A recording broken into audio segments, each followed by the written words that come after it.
no. Yes, yes. There we go. Okay, I think I have all of the sound and stuff working now. Hello, hello, hello, hello. All right. Frank, confirmation. Yes, Hooray! I sound did sound it. is working. I did it. I did it. For like, it's only took till episode 8. I did it. Everybody be happy for me. Yeah, I mean it's a little over 2.5 months, or about 2.5 months to figure out how to I've get the stream working. I've got all of these little faces around me that are happy for me. They're saying things to me. Anyway, hello, welcome back again, once again, to our lovely stream thing that we do every week for all 5 of you who watch.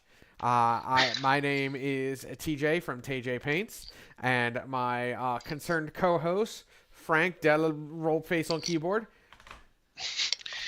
Uh, you're getting better at it at least. Hi. Yes. One day I will learn his last name. Anyway, we are back once again for another lovely stream to go over all the new models and our painting and stuff, Golden Demon and all those orcs that are coming out soon. Um, Frank, how are you? I'm good. How are you? I am. I am well. Awesome. I'm pretty good, I would say. Good. Yeah, I see you've been keeping very busy. I've been checking out your Instagram. A lot of great stuff coming out of the TayJ Paints studio. Yes. I have been very hard at work trying to get as much stuff done as I can, because with the bebe on the way, I need to make all of that money. Mm. But that is neither here nor there. How has your painting gone, sir? Painting, I have unfortunately well, with the exception of priming stuff, I have unfortunately not put paint to model in a couple of weeks. Ooh. I have been very focused on a lot of building though. Oh, that's Uh, good. That's good. yeah, so I am. It's one of the reasons why my Instagram has been looking and feeling a bit neglected is because I just haven't had anything painted yet. Because I am working on um, well, as a side project for fun, I have been building some Marvel Crisis Protocol minis, which I don't do anything super fancy with them. I usually just slap chop them when it comes time to paint them. But I am also building a conquest army. Ooh. Yeah, a group of us out here are working on building out a conquest group in the Scranton, Pennsylvania area. Ooh. There's about half a dozen of us right now. So that's been a lot of fun. I'm building a Wadroon army, which, if you're not familiar with Conquest, which is a square base or rank and flank style big game army, which is, I think, how the kids call it. Um, the Wadroon are basically tribal orcs riding on dinosaurs. Oh, okay. So it sounds like lizard men from Warhammer Fantasy Battle, which is the old world, which will be coming out next year or so that everyone should play. Yeah, like I said, I mean, I'm gonna get my rank and flank fix on with Conquest, but hey, if you want to play Warhammer: The Old World, I mean, I don't judge. I don't judge. Except for that judging tone. Anyway, well, no, But that's come cool. on, Triceratops cavalry, Triceratops heavy cavalry. Listen, we don't know that that's not going to happen. Anyway, yeah, Larry, I think contacted me. He might want me to do a thing for Conquest. It was a really cool looking model. It was big. Oh Um, yeah, they've got some really good monster models. Something with the dwarves, I think.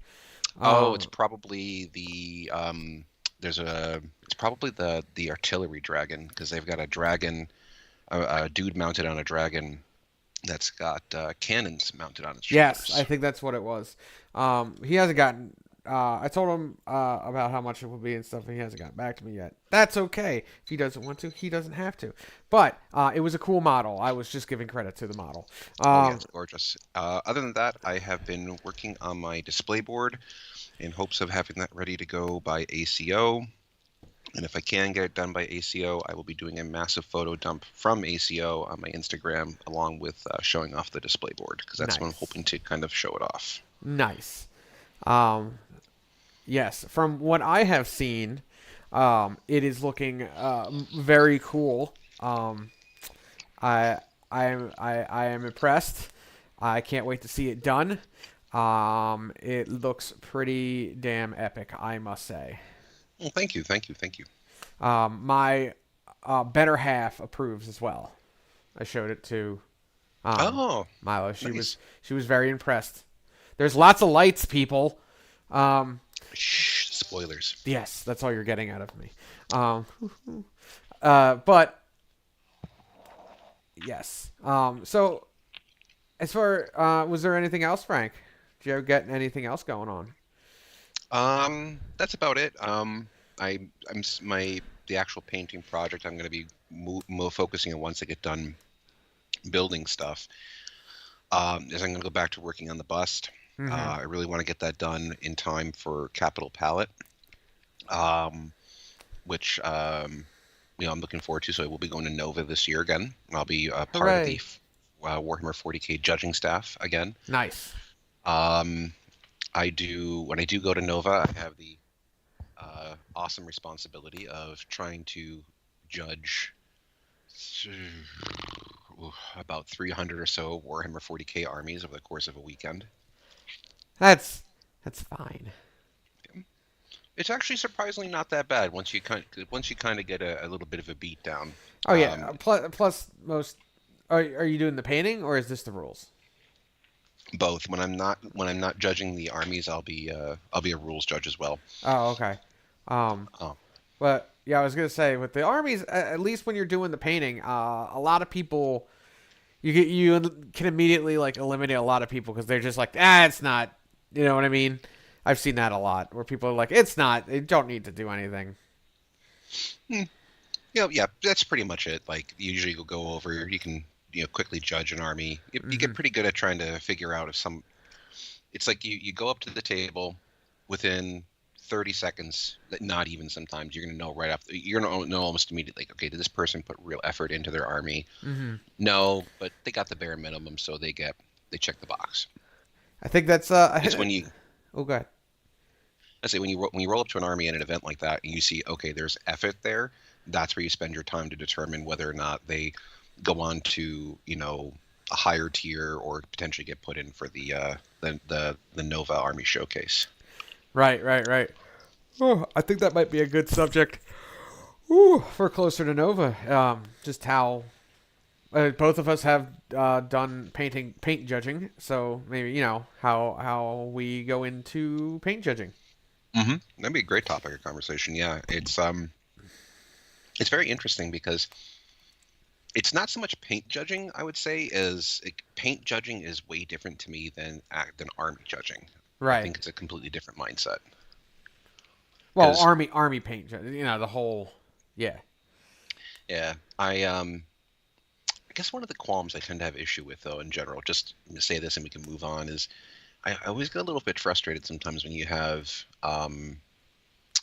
uh, some judges are like, well, you have no weathering on your army, so I'm not going to award you weathering points. I'm like, well, what if I don't want to have a weathered army? Yeah. What if I want a But pristine army?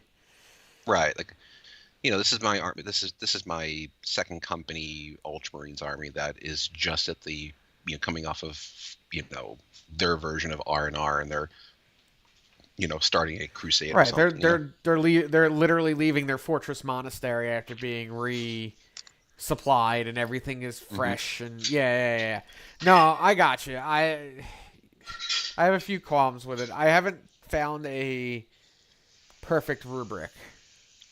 You know what I mean? That'll be like because if they put weathering in the rubric, it's like, but not everything needs to be weathered. Right, and unfortunately, I think that turns. I think that tends to lose some of the artistic feel behind army painting or miniature painting, and it just turns into a technical thing. Like, how many check boxes can I hit to rank to get the highest? Like, you're creating a paint meta at that point. Yeah. It's not great. So, Mm. yeah, I'm not a big fan of painting metas. I just like to see pretty miniatures done to the artist's, vision, Mm-hmm. and then take a look at it from there. All right. Well, as far as what I have been up to, let's take a look because I do have a bunch of stuff that I have posted to my gram, my Yay. Instagram. See those Insta. Let's see the Insta. Okay, we're gonna start off with some sisters I've been working on. Um, these are a commission for my buddy Paul. They are not done yet, but I am getting them there. Sisters, sisters, sisters, all the sisters all over the place. Um, they're almost there. There's like 40 battle sisters that I had to churn through. So, um, I've been diligently knocking them out the last couple of days as I've been doing my other commissions, as well as the mortifiers and penitent engines. Next, I finished up some Custodes. We was right in time for that Custodes preview. Mm-hmm. I Those custodians are great. I think these are called Hecaton guards. I don't know.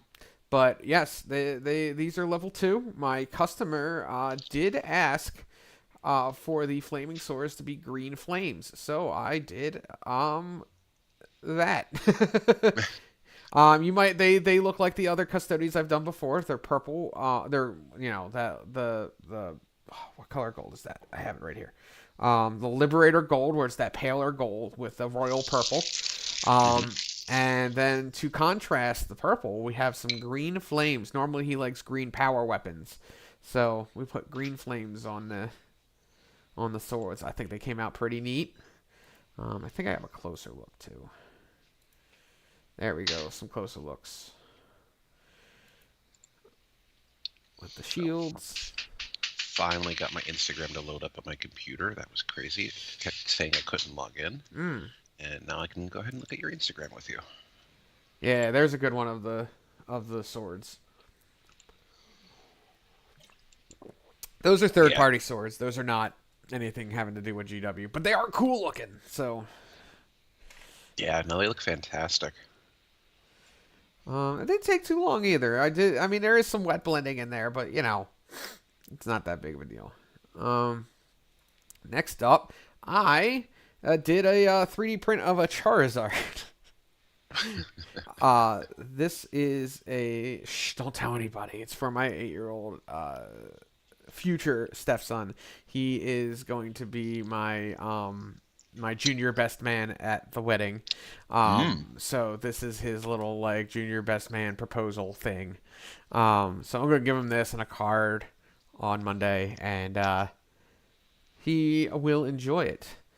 Definitely know. You should have it set up so that if he's going to be like your junior best man, he should be holding that in the wedding party with the rings on the hands. Yeah. We might need to do that actually. That's a good idea. His main job is to A, hold the rings, and B, keep my brother, who will probably be my best man. No definites, Kyle. There's no definites. To keep him in line. So he's in charge of Kyle. Okay.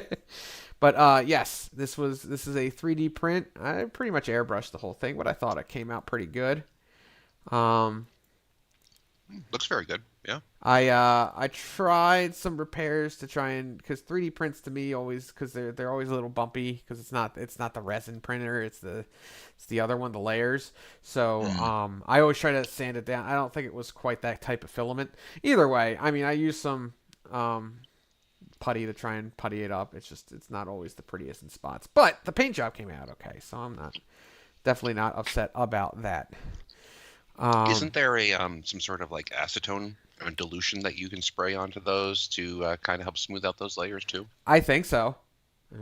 I don't know 3D prints very well, but I will be getting loads of practice because my friend who heads up with V3D, Planet V3D. He who produces 3D prints and sculptures, miniatures, and stuff like that. He will be. We will be doing a little bit of a partnership together, so he will be supplying me with 3D prints, and we will be selling them after I paint them. So mostly Pokemon, since that seems to be the most popular, as always. But Was that the website link that you sent me before? No, those were just individual busts that he can do. that he has all the files for. Oh, very Uh, cool, very cool. so Yeah, if you want or I want, we can grab those. I will most likely, I will absolutely be taking that up in the future because yeah, yeah, Yeah. I definitely will be. So yes, so that is a future offering from the TayJayPaints Studios. Um, through V3D Planet V3D. So anyway, shameless plug over. Next up, I finished up the Lion. Yeah, you did. He came out pretty nifty, I must say. He has all of that Tywin Lannister aura going. And yeah, he was pretty fun. I had to do he was all in pieces. I had to do him all in pieces. Hmm. Um, he is quite the complex model. I spent a good amount of time on the cloak. Um, with the red. Now that's not normally what color it is. It's normally like a green for the box art, I should say. It's not that's normally that. The box art is it's green. But he wanted Heresy era colors. So we got a red cloak, which personally I think I like better, but and I still love how my shield came out. There's the face, nice close up on his face. Hmm.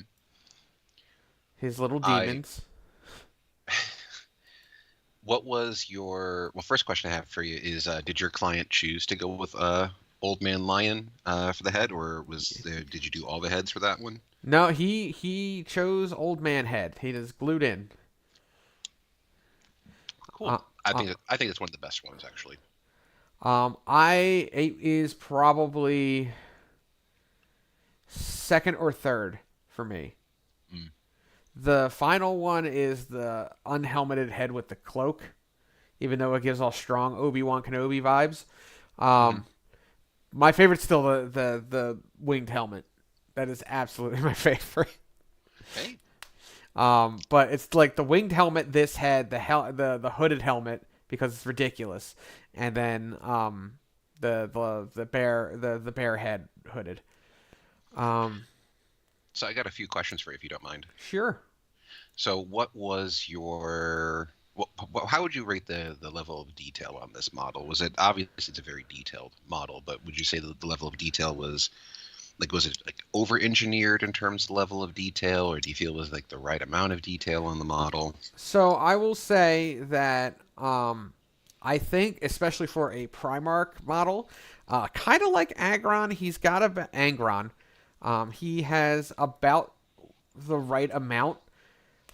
Where I would consider Gilliman as over-engineered, because he's got so much filigree and everything. Let me actually pull him up, so we can compare. He's got like such a lot of like little filigree and stuff like that inside on his armor, and Hmm. this is a gigantic pain. I haven't actually had to paint one of him yet, but I can only imagine from looking at him. Hang on. I've seen the model up close, so I know exactly what you're talking about. Like, there's a lot of etchings and stuff in his armor. Oh yeah, it's honestly quite annoying. There he is. I just want to bring up the comparison for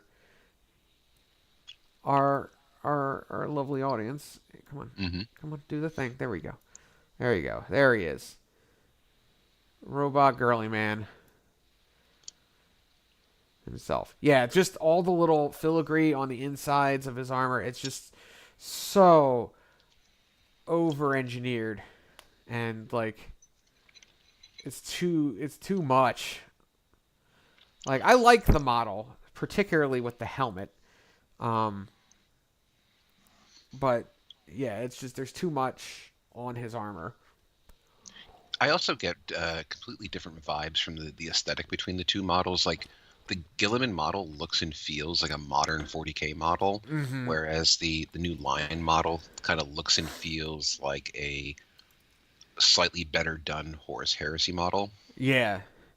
I mean Gilliman's is also bulkier and it's like for a reason. Mm. You know what I mean? Because the armor is supposed to be like what's keeping him alive at this point. Um, but yeah, he's a bit over engineered for um my liking as far as that's concerned. Even the base is a little too much. I mean, the Lion's base has a lot to it. I will say that, but it's not Gilliman's. What was your favorite part of painting the line? Probably the shield. I had a lot of fun doing the shield. His shield it looks great. There's a lot of opportunity there, and I see just like the color palette you chose with it. It's it's a simple color palette, but it works really well. Yeah, I mean, I kind of just went for the box art with the shield, but yeah, it can yeah, I really enjoy doing golds, and the yellow metals, and when I can actually sit down and really like work on them, they come out really good. Mm-hmm. At least I think so. But my least favorite are probably all of the. My least favorite part is probably the purity seals. There's a there's a lot, and there's some big ones, and like you can only scribble so much without it looking like terrible. Um, did you use a paintbrush or did you use like I a used micro pen? I used a paintbrush just because it was going to be too thick for this type of model with the micro pen. So that's all paintbrush. I mean, I went a little bit more on like this last picture here with it's hard to see it, but with the checks on the back because that was on the box art again. But yeah, he was tough. They were tough.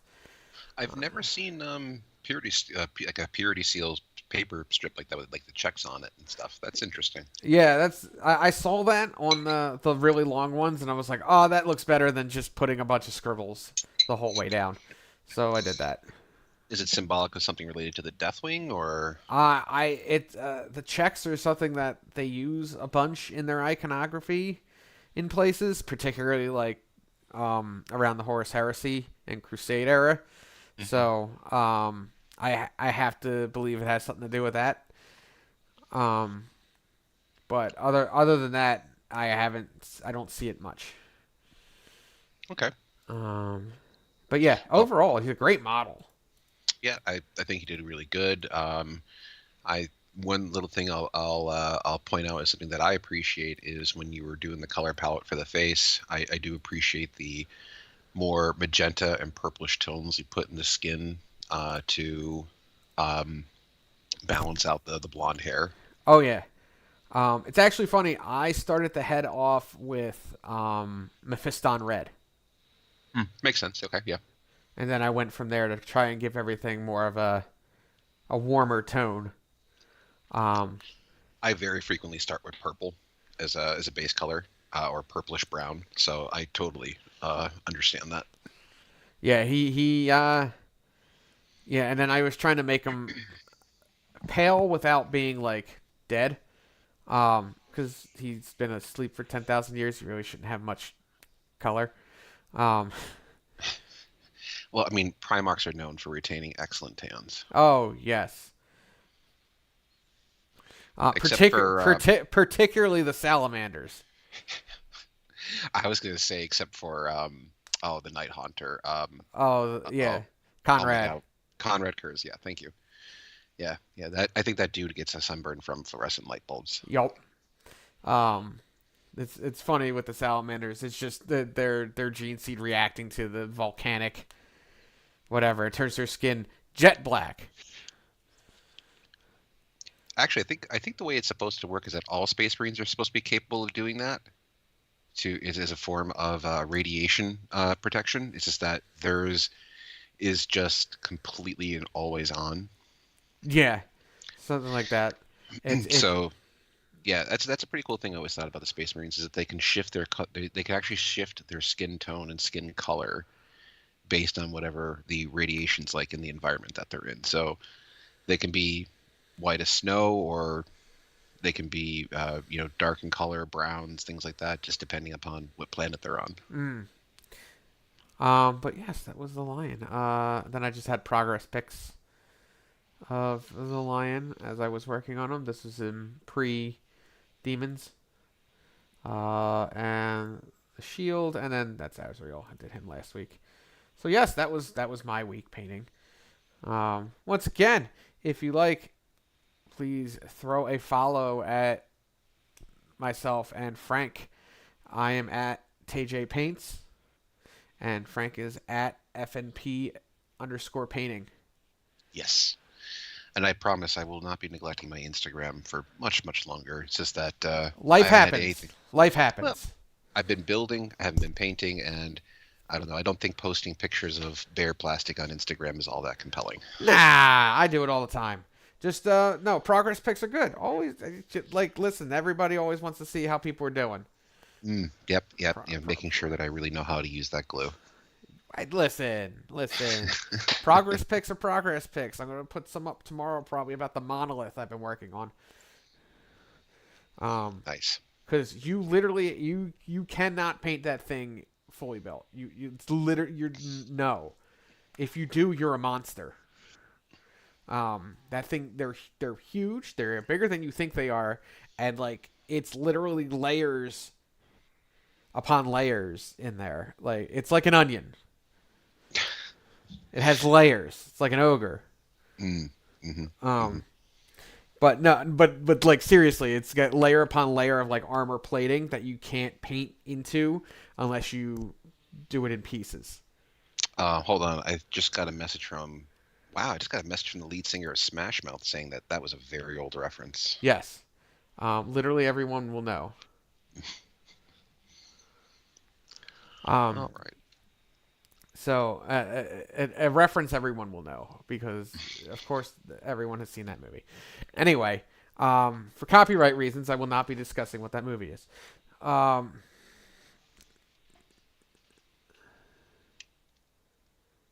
Anyway, so next up, what we wanted to do was go to the last bit of Golden Demon. Yes, there were some. I think this one was the squads and a bunch of duels. Yes, this was a squad and duels. And there's one duel in there that I'm very confused about, which we'll probably get to. Oh, and the Middle Earth entries. Okay. Well, let's take a look. We have, first off, Angelo DiCello with the Stormcast Eternals. Yep, so this one is a unit entry. Yes, it is some sort of banner bearer. The guy who's like in charge of them now. With the beak hammer. And one of their mage models. I realize these are probably all special people. I don't know. Stormcast is literally the race I care the least about in Age of Sigmar. I'm trying to figure out if this guy painted this. Looks like it's with true metallics, right? Is that what? Yeah, looks that looks like true metallics. Yeah. Excellent work with the true metallics. Like if I'm looking at a model and I can't tell right off the bat, like is that true metallics or is that non-metallic metal? I think that's. That means he did his true metallics, right? I just think it's an ideal. Oh, you can see it in the silver. It looks like in the silver you can tell it's true metallics. But excellent work overall. Duck from Hell. When I pick up my jersey Sunday, I'm thinking about starting my Votan Ninja Turtle army. Don't you steal my idea. Don't you mean the internet's idea? Shut up. I'm pretty sure the internet came up with that idea. Next up, we have some vampires. Looks like a lot of the newer vampire models from Age of Sigmar.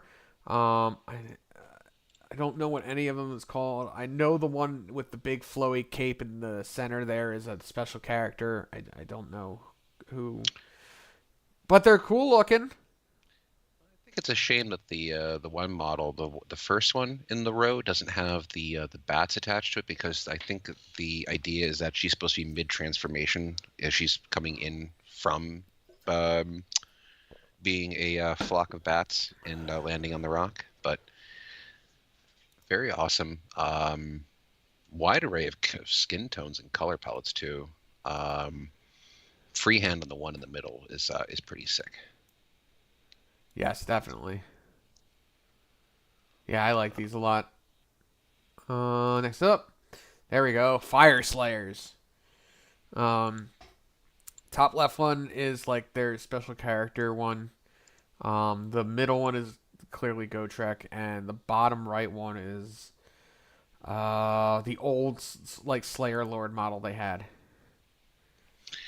Gotrek looks very, very cool. Actually, well, in terms of paint jobs, this fantastic work all around Oh yeah. on these minis. But I have such a hard time looking at Fire Slayers and just being all like, oh God, I'm so grateful their beards are covering them. It just, I just can't get over um, just how much they look like tiny baby strippers. Just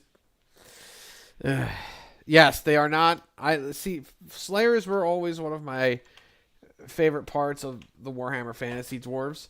But yeah, I see that. And I always wanted plastic Slayers, and we got them. But I hate them with the runes pounded into their skin. I don't know. They're weird with how they ended up. To me, I don't know. All right. Yeah, it's just an aesthetic that I out of all like the Age of Sigma armies that exist, Fire Slayers to me just have the least appealing aesthetic. It's true. They and also all the units kind of look the same. So I will say the Magma Drop model though is pretty cool. yes, their giant fire drake thing is very cool. Next up, we have a whole bunch of witch hunters. Two of which are the newer ones, I believe, like the new like character models they came out with a little bit ago. Mhm. One is the one from Cursed City. And then I forget I don't know what the last one's from. And then there's a doggo. I don't know how this didn't immediately win. This should have just won the Golden Demon, and there's a dog.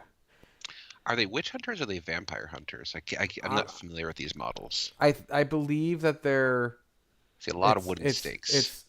it's just generically witch hunters, but they go after vampires and stuff like that. Okay, the model in the dead center with the the wooden spike launcher underneath the rifle, Yeah, that is pretty badass. that's the one from Curse City. It's such a great model. I love that model. I have one. Um, but I don't know if it would have won if it was a cat try hard, but I think it would if it was a crab. I mean, Probably. Crab might have also won, but I think Doggo deserves because Doggo's our best. He's a good boy. Look at him. He's a good boy. Great. I do want to say great job in the coloring though. It looks like an actual like real Rottweiler. Yes, it does. Dogs are just the superior animals. They're also smarter. Um. Anyway, let's see what else we got here. We have some chameleon skinks. Oh no, this is the warband. This is the warband. I saw the chameleon on the top. Unfortunately, I feel like blue was a bad choice. Because of the base, either for the base or for the skinks themselves. Because the bottom of the base here has that teal glowish in it, Hmm. and they kind of blend in a little bit. That might have been the point, but I don't know. I don't think so much. I think they stand out well enough, but I do see where you're coming from. Maybe if the wood and the scenery, like if it was like if the trees are more of like a redwood type of color, just a Yeah, hint of warmth or like a warmer brown, that would have done a lot of great. I think that would have done more to have the skinks popping out. Um, it's one of the hard that's one of the hard things of trying to paint a realistic camouflage is that you still have to make the model readable. yeah, But it's obviously very readable. But I get what you're saying though about some of the framing of the base itself. yeah. I think that would have. I think that like a little bit of a color change in places would have pushed them further. You know what I mean? Hmm. Um, Anyway, it's still an amazing job. I'm not faulting the guy. Another one of my favorite fantasy races, the Skaven. I believe this is another warband. Yes, this is another one of the warbands. This might be no. Okay, this is not. I was just wondering, is some of these might be underworld models too. I don't know if this is a new No, that's what I'm underworld. saying. The underworld models. Yeah, Oh, gotcha. Yeah. the last one was the underworld warbands. Sorry. Um, Oh, I gotcha. Yep. yeah, this is another one of the underworld warbands, I believe. That might be the new assassin model in the very center there, but the rest is yeah definitely the warband, which again I could pull up because we have the internet. Um, and I just want to know. Also, the chaos, not the destruction. I love Skaven. No. Yes, actually, that is the new Skaven assassin. So, Oh, and sorry, the Death Master. Copyright.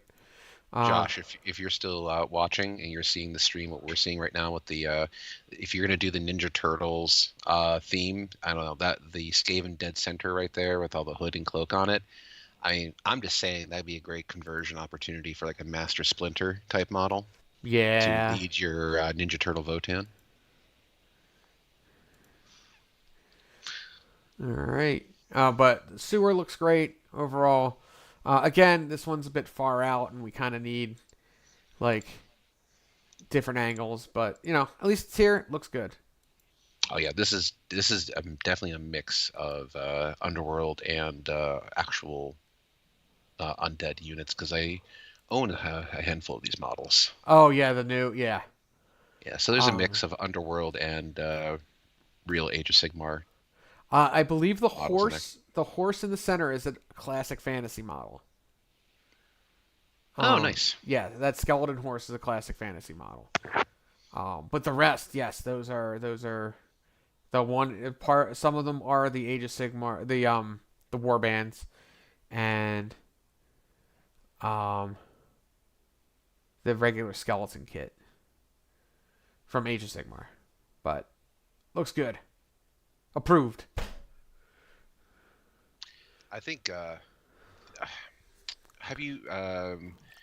I know with Tryhard here being in the channel, he might be able to. He might be able to tell. But it looks like he might have painted all those rust effects, possibly using that new Dirty Down Rust paint, because that That's rust looks. like Rust, like actually Yeah, like Rust.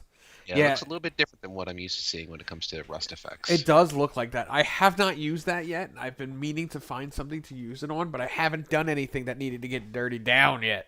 So, and anytime you say that, you have to say dirty down. I will not do that. Yes, that is it's law. Um, so like I have it. I have not gotten a chance to use it yet. I I've actually been I thought about picking some up to try it, but I have been very happy with using oil paints for a lot of my corrosion effects. I also picked up a set of, and I'm actually gonna be trying these out on my display board. Um, I got from Mini Masterworks a set of the um, watercolor pencils they use for that they're designed for specifically for weathering. So I'm excited to give Oh, these a try. neat. Yeah, they can go on like 3 different ways too, which I'm excited about. All right. Well, it looks like we are up to duel. Oh yeah. Oh yeah. That's what we're looking for. Yeah. Yep, and this Gazgul versus Ragnar Blackmane model was only a commended entry. Yeah. That, That's mind blowing. whew, They even have that the lighting effects on Makari. Like, oh, it's so good. is what's interesting though is about these types of OSL effects, and this is me just being particularly nitpicky. OSL is one of those things that like I think people tend to misuse in some cases because the way that the rest of the model or the diorama or duel is lit, the way that they painted it, to me reads like this is a fight that's occurring like the middle of day, Yeah. and the OSL on something like that wouldn't be nearly as strong. Like it's cool. Don't get me wrong, but it's I think it's a bit of a misuse of OSL in terms of trying to make something be there when in reality it shouldn't really be there. Hmm. Like So, I said, I'm probably way overanalyzing though. to a point. Now, when you fire a gun, there is a bright flash, like regardless of what you do. So I'm assuming he's trying to say he's catching it right there, but I don't know. It, either which way, but it's like one of those things like right now if you sitting in your brightly lit room, if you lit a candle right in front of you, you would have barely any appreciable effect. Right. Whereas if you turned all your lights off and then lit a candle, then you're going to see that candle have a very demonstrable effect. That's fair. That's just me being super nitpicky, but this guy's a fantastic painter, and Oh yeah, I'd love to see more work from him. it's still gorgeous. Yeah, I agree. And the claw looks great. I mean Ragnar is there too, but like, um, Yeah, even the man, Dead Space Wolf on the bottom there, which I'm pretty sure is that the Dead Space Marine from the Be'lakor base. yeah, I think that's the Be'lakor base. Yeah, that even that's painted to a really nice high standard. So a wonderful, wonderful duel.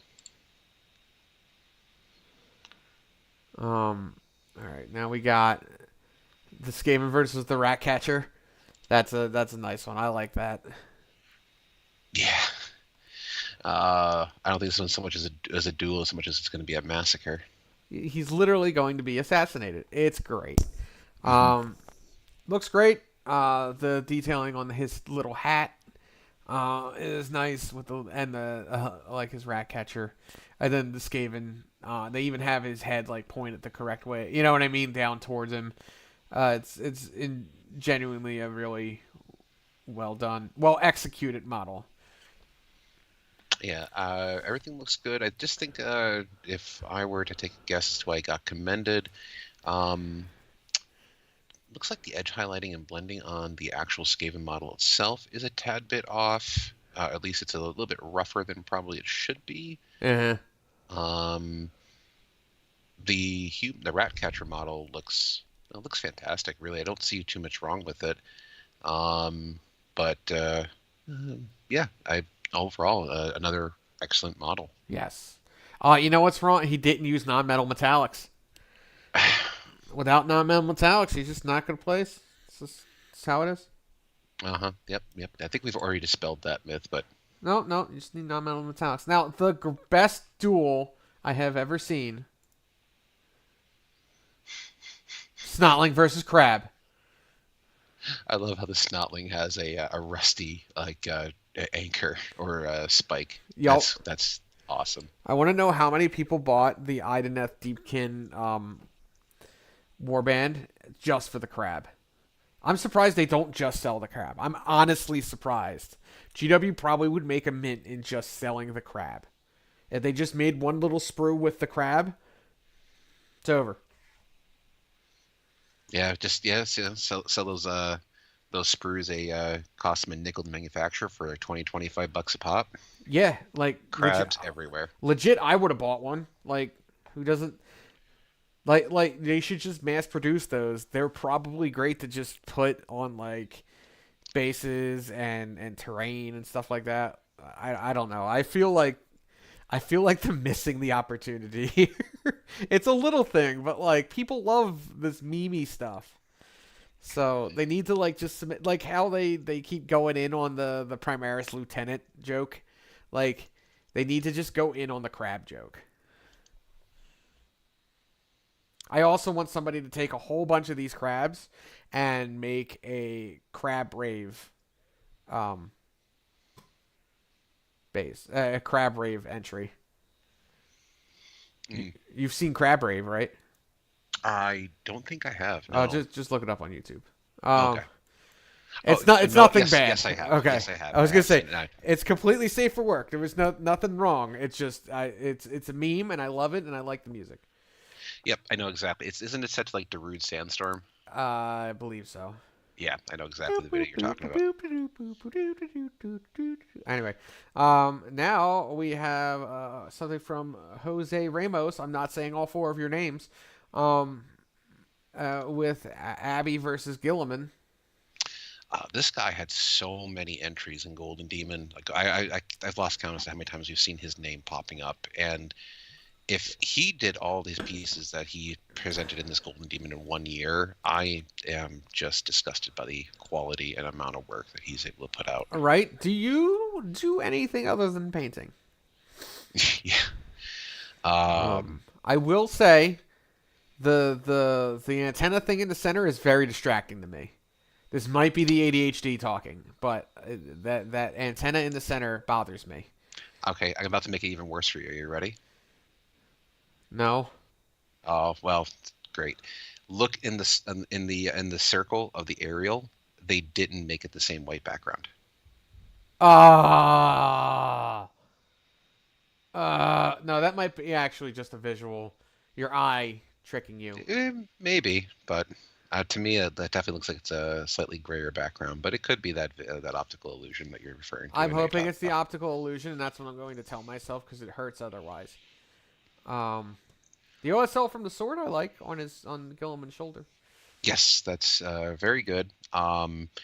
I love how there is a lot of subtle green worked into Abaddon. Yes. The gold has a green tint to it. The armor has green in it, which really I think goes a long way to help make all the red accents pop out.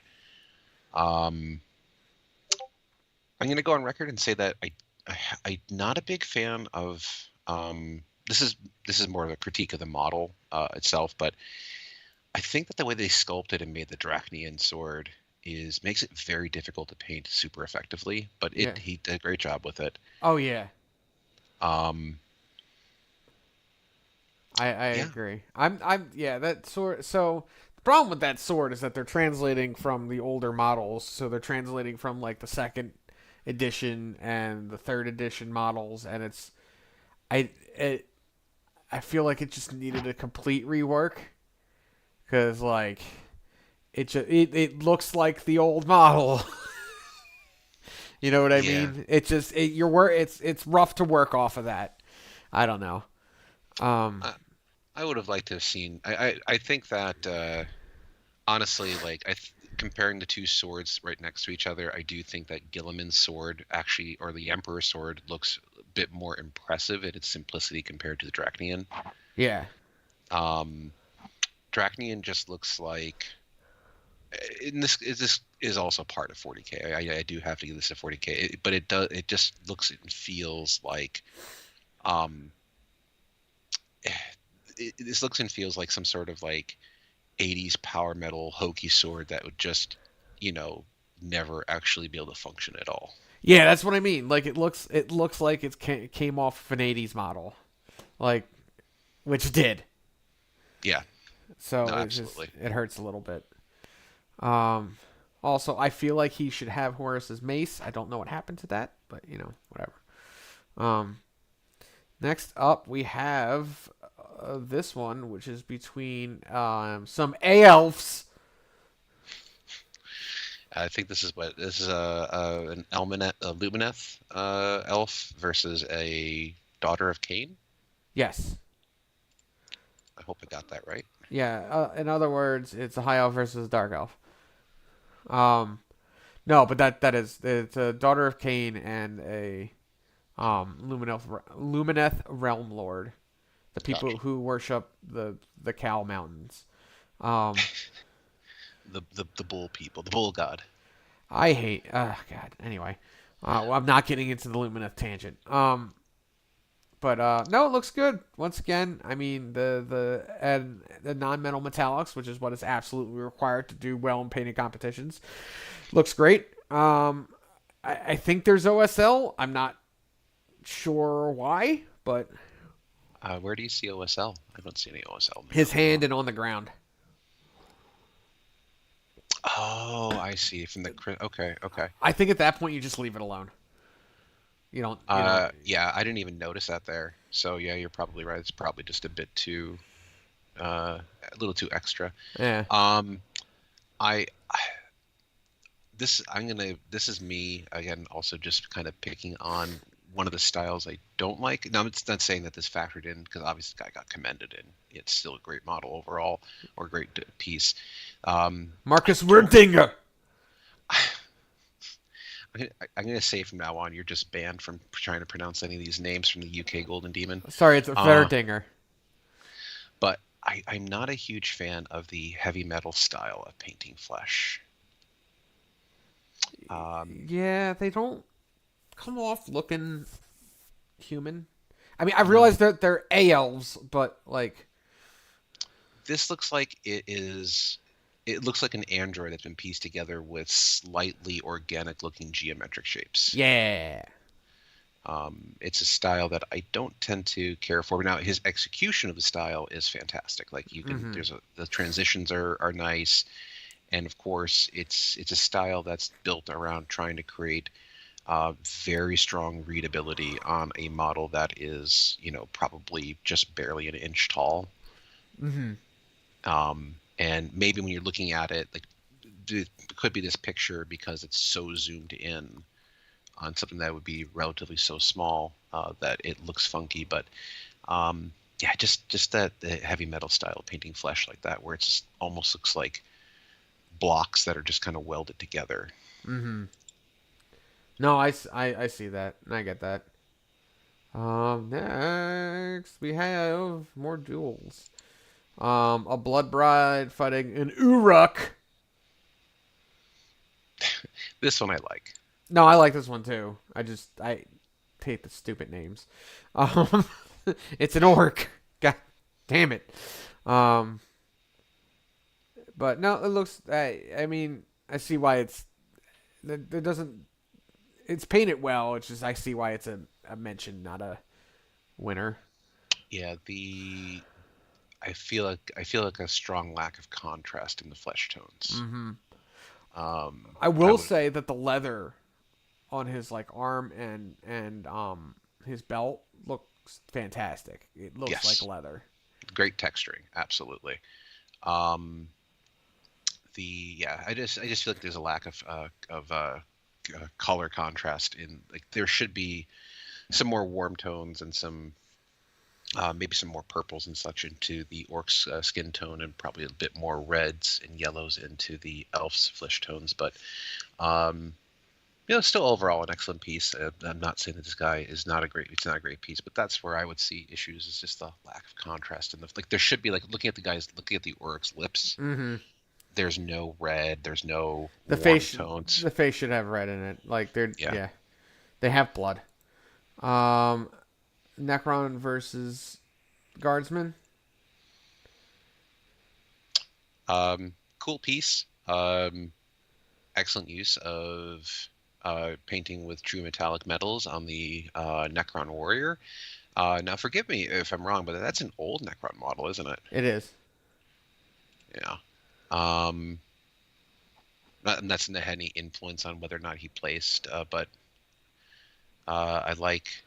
It's an interesting combination of techniques where the Necron himself is painted with basic metallics and shaded with different colors in the environment, which would be accurate. It would be reflecting a lot. Mm-hmm. And then the gun itself is painted using some non-metallic metal, like the casing is painted using some non-metallic metal techniques.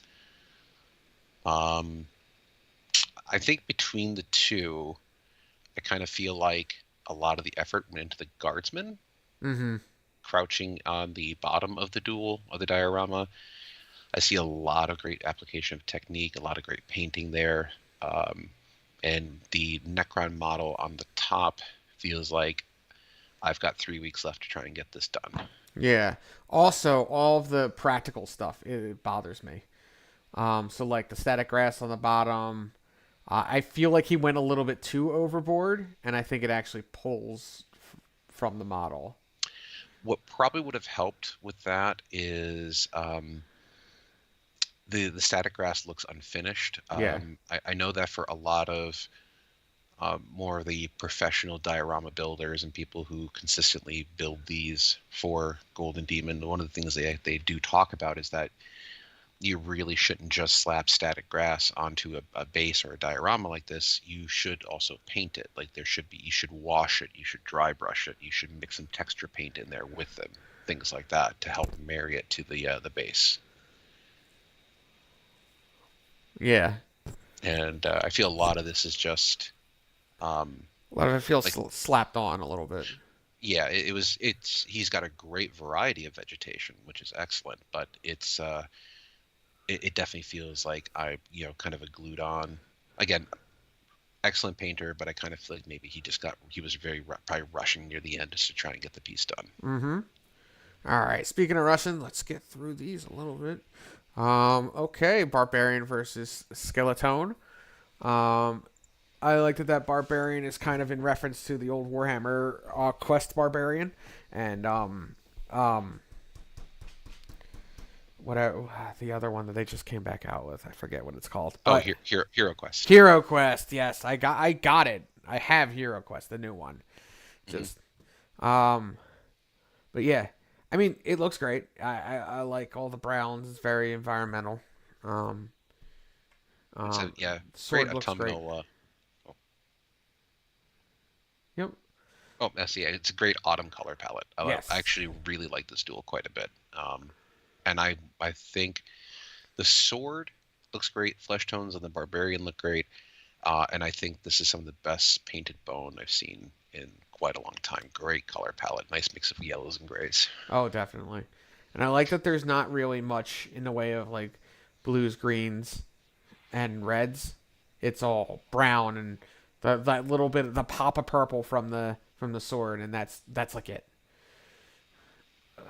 Looks good. Yes, Sigmarine versus Chaos Sigmarine. I feel like there should be like a WWE announcer in the background, like just narrating this fight when I look at this. Yeah, they just look like they're playing. They're just pushing. Like the Sigmarine doesn't look like he's actually like putting effort into it. He's just like, I don't know. In terms of things that look a little bit off with this is that I think the artist Stefano here, excellent, great execution of the OSL, but it looks off. Like there's OSL probably where it shouldn't be. Yeah, that's all I really gotta say about it. Just Yep. great overall non-metallic metal piece. Fantastic, great color scheme. If it was a U.S. Golden Demon, probably would have earned a Demon, but the UK competition is crazy. Yes. This is the duel that really confused me. This next one coming up. This doesn't look like a duel. Also, it No, looks like two mannequins falling.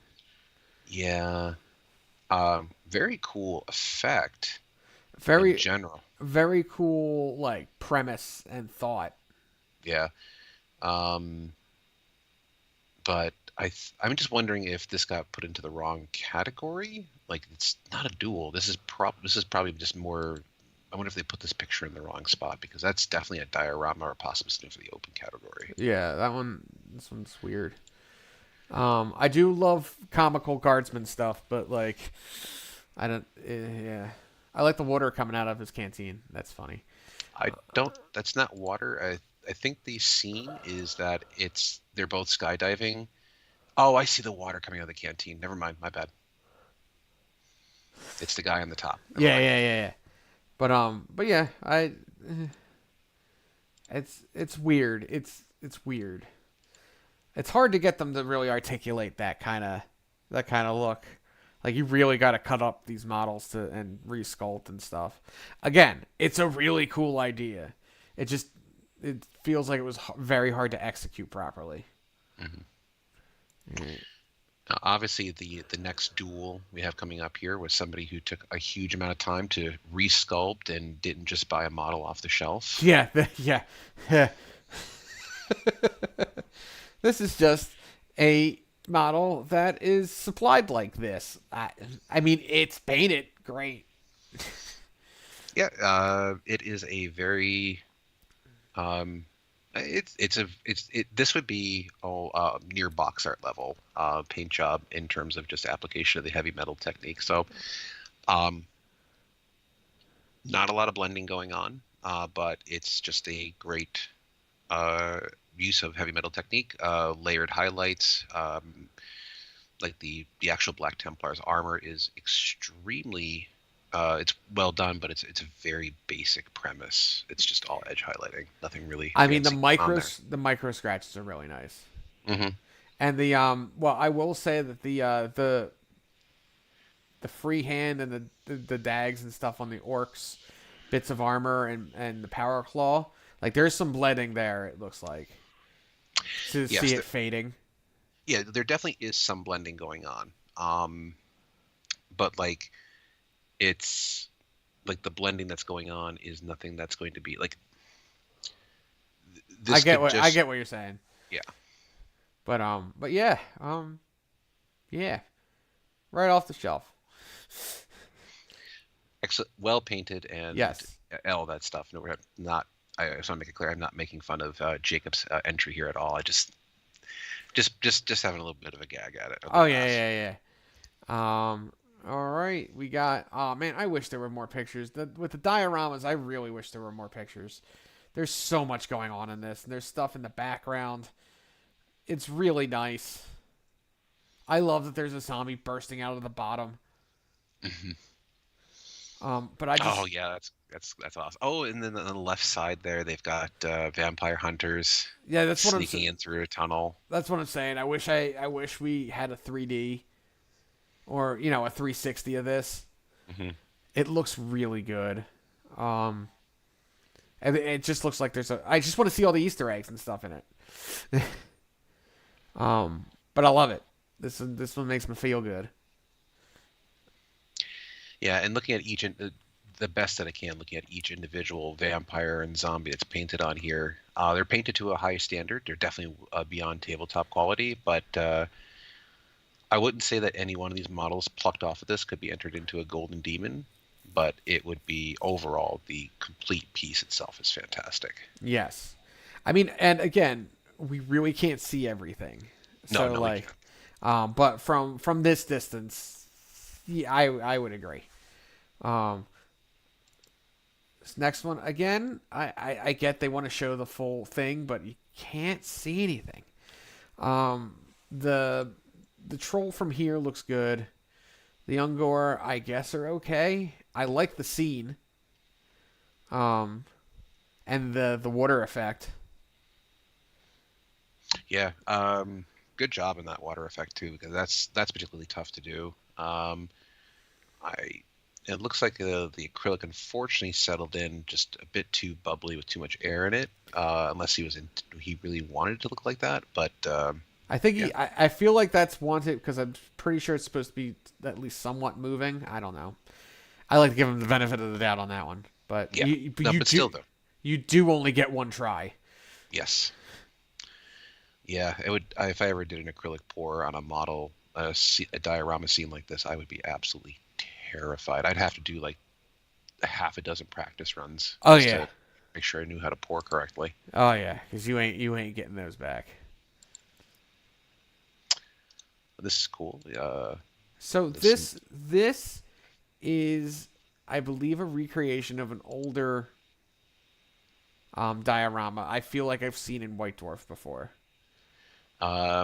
it's definitely supposed to be Space Hulk. Oh yeah, no, it absolutely is a Space Hulk. I'm just saying, I think it's a recreation of one that was done like years ago. Um, Oh yeah, you know what? I thought I know exactly what you're talking about now. it's great. I love it. It looks fantastic. I love the Cestus Assault Ram up on the top. Um, and then just the layers of Gene Stealers with the 5 floors Hmm. with the Was blood. was it a diorama or a piece of artwork? I feel like it was a diorama. It might have been a piece of artwork, but I feel like it was a diorama. Either way, this is fantastic. I mean, I again, I wish we had close up of all of the dioramas, because when people do dioramas, they sneak Easter eggs in, they put little details and stuff in places. I'm sure there's little bits and bobs that we can't see that we're missing, but it's still great. Oh, this next diorama coming up. Oh, This one's impressive. It's yeah. big too.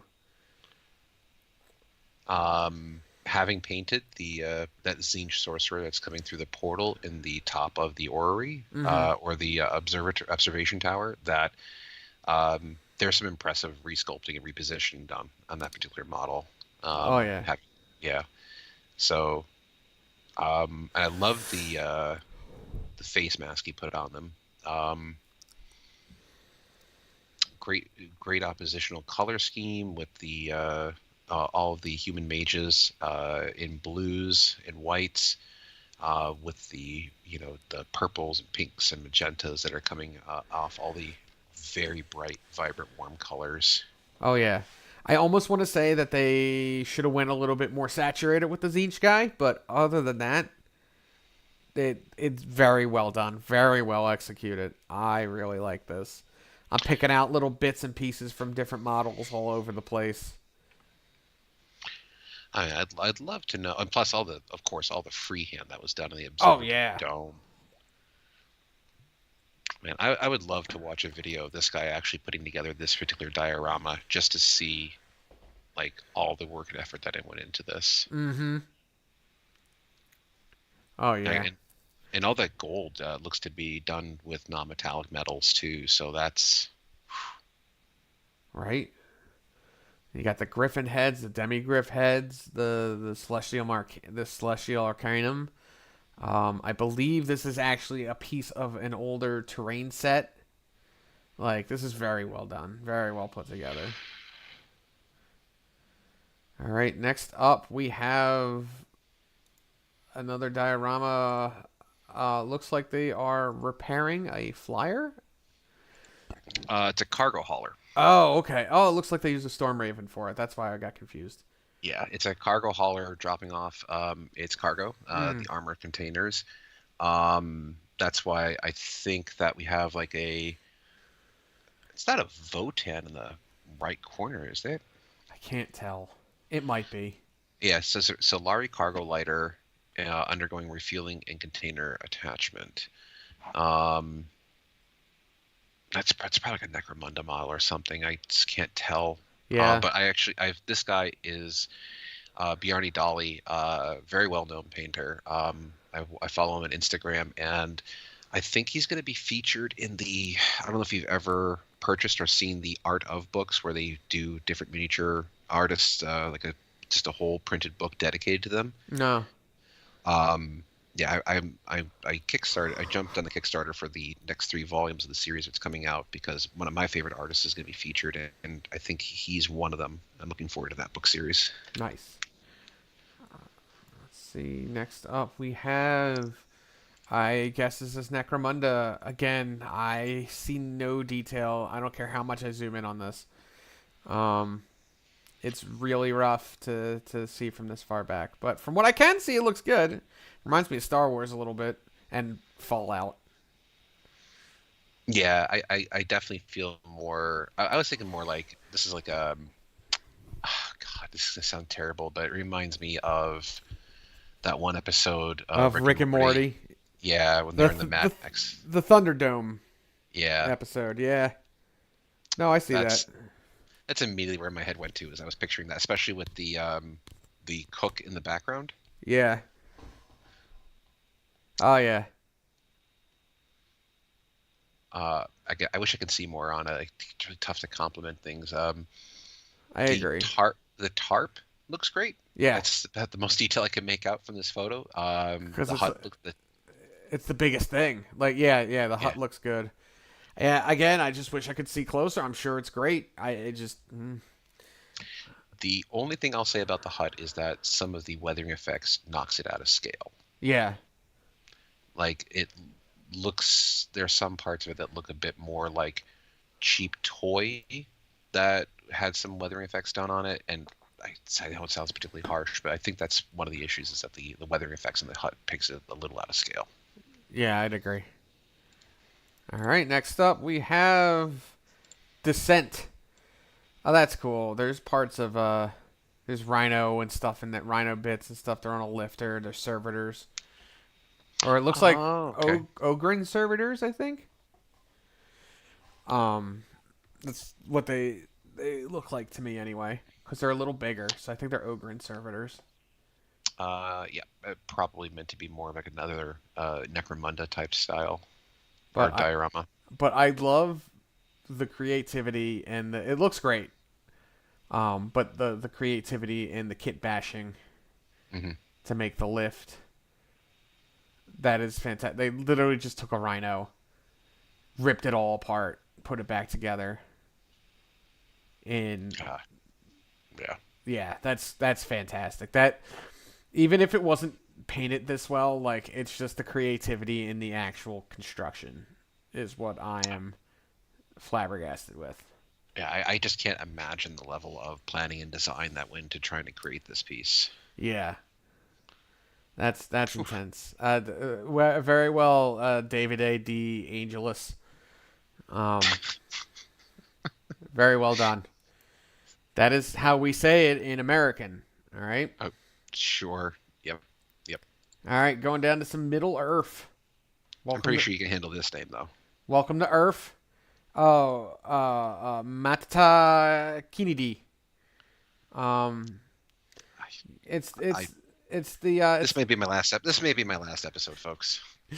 it's the poop wizard from from the Hobbit. Ugh. Radagast the Well, Brown. I can only sigh when I think about those movies. Parts of them are fantastic, and then parts of them are god awful. Anyway, Radagast the Brown looks great. I the only thing I liked about the Hobbit was actually this character, and only because the actor who played him was one of the former Doctor the Who Who, actors. yeah. I listen again. There are parts of those movies. The Riddles in the Dark is perfect. I couldn't have asked for better for Riddles in the Dark. The part with the trolls, chef's kiss. But like it's just little bits and pieces that are great, and then the way Bjorn's house, good. But the way that just and the shoehorning of the love triangle and the motivations were wrong and whatever. Again, that's a podcast on its own. But this looks great. I like it. He wasn't in The Hobbit, but he was in the movie. Um, Next we have I forget, is this a Southron or is this an Easterling? I think it's an Easterling. Um, I honestly do not know. My Tolkien knowledge is not that up to par. I'm just trying to think from the movies. I think they had this style. I think this was the Easterlings. Um, Looks great. Non-metal metallics all over this thing. Look good. Um, Approved.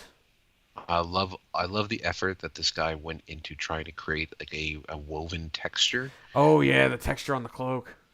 The texture on the loincloth, the bandana, the actual clothing that he's wearing looks fantastic. Great leather texture. Mm-hmm. Um, I mm, I can only imagine because I can just picking out the texture in the cloak itself.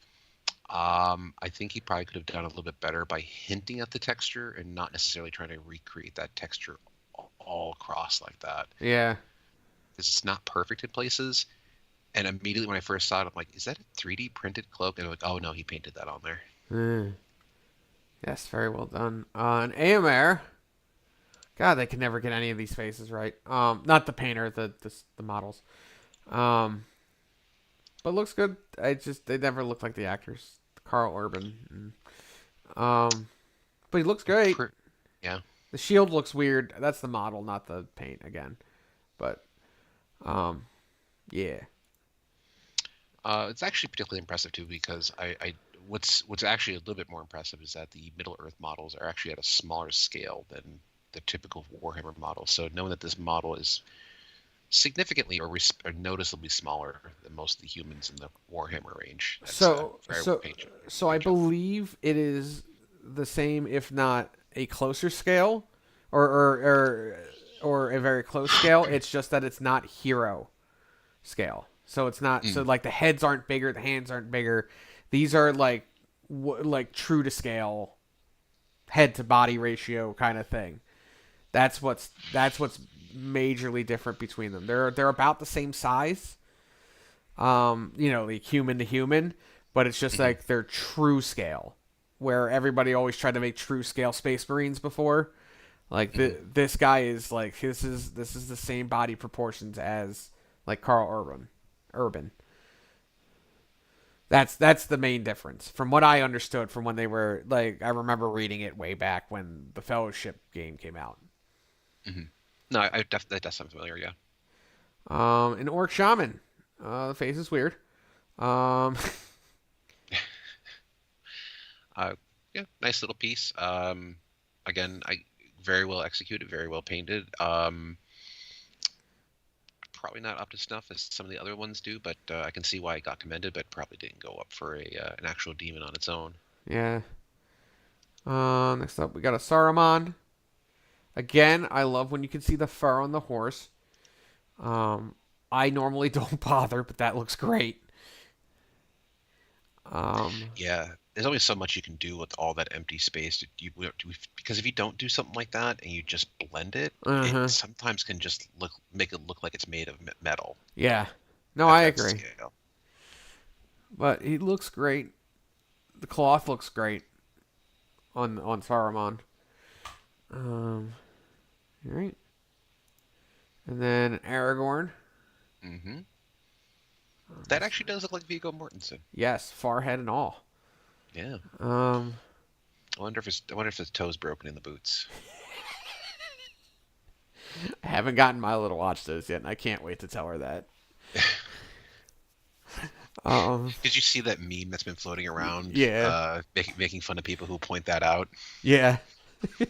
I can't wait to fulfill the meme. Um, it's been a challenge to get her to watch it. This one I love. Him going between the two dimensions. Yes, this is extremely well done. Well, the concept behind it is extremely well done. Paint job is excellent, but It's too stylized to win a golden demon, unfortunately. yeah, yeah, it's very artistic and very illustrative of that Like, scene. And whew, yeah, no, that's great. Like if they put that in a like crystal brush or whatever, the capital palette, capital yeah, palette, I think it would have. I think it might have won a category, but this blows my mind. I love this one. Like, rare will I sit here and be like, "Oh, the Lord of the Rings model should have won," but this one is the concept, the look, the artistic feel of this one. Just yeah. This is just an example of of just wonderful artistry in miniature painting, as opposed to something that's going to be perfectly executed. But yeah, if you put this miniature with the right background, like a painted background, I would say, oh, that's a great illustration, and I probably wouldn't even realize it was a 3D model or oh yeah. sculpture. Um, but yeah, if we have time, actually, you brought up the capital palette and stuff like that. Maybe if we have some time to the stream, I wanted to ask your thoughts on something, but we'll see if we have time. Okay. Let us get through the rest here. But that was the end of Golden Demon, I think. I say that every week, and I'm not quite sure. We're gonna go with it is. For now, until they Middle bring out. Earth, yeah, the Middle Earth. I don't think they do the open comp. Yeah, we already did the open competition because we saw the bus. So yeah, Middle Earth is the final category. Listen, there's gonna be a part four. I don't know. Um. Anyway, the rumor engine looking like we're getting some more orc kits. I have no time for you. No, this is clearly chaos. It's probably Age of Sigmar, but the whole thing is metal, so there's a good possibility for 40k. But this feels like it's probably Age of Sigmar. Um, I have no idea. It could be anything. This could be just It's a weird angle on some sort of odd World Eater's cod piece, for all we know. yeah, It could be like the the chaos equivalent of an iron halo from the back of a space marine, or it could be the tip of a sorcerer's staff. That's right. You heard it here. It's Huron Blackheart. It's Huron Blackheart's codpiece. Yes. That's exactly what we're seeing right now. All right. All the complaining about Age of Sigmar. We're going to look at some more Age of Sigmar models because the new Lizardmen, sorry, Seraphon, are gorgeous. This is I am, just how they painted them. yeah, I am absolutely in love with that paint scheme that they're showing. On With the the right. ones that are supposed to be more ethereal. Yeah.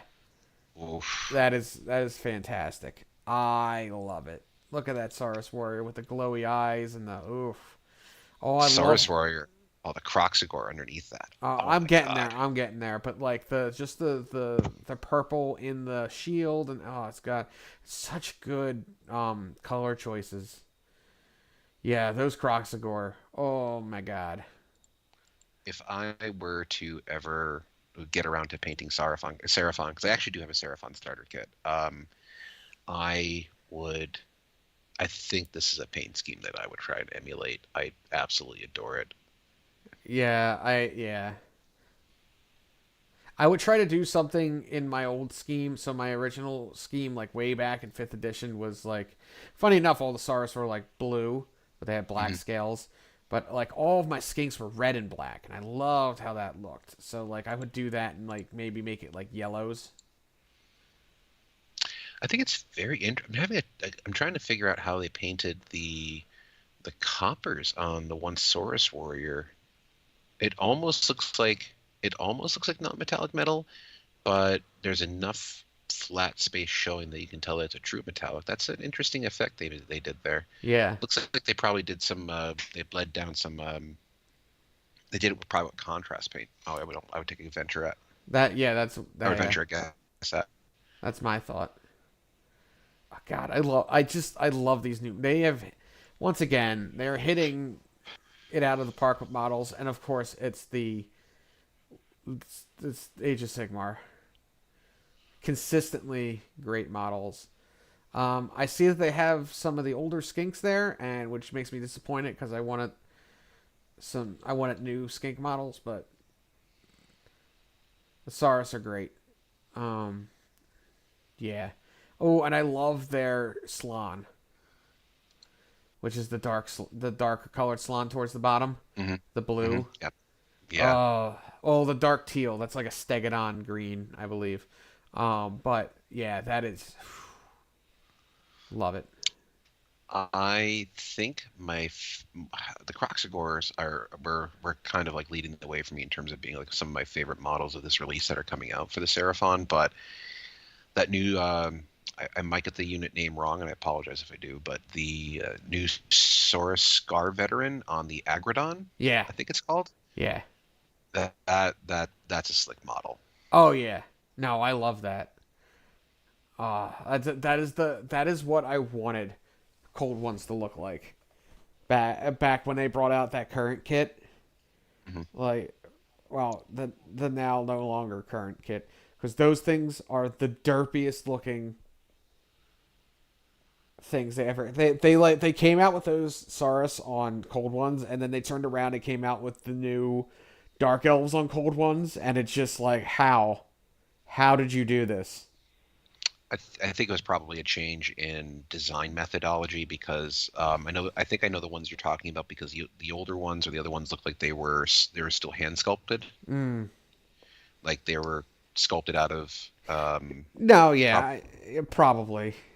yeah, like they were sculpted out of clay and then they were just kind of like 3D scanned in and then cut up using a CAD program. Right, and then these were actually just done in CAD. Yeah. Eh. Still, I was just still bothered me. The hands where it was finger like this. It's just it just bothered me. That's not even being like dinosaur nitpicky. It just looks stupid. And there wasn't even a finger. They were just claws coming out of the stump. I don't know. Hmm.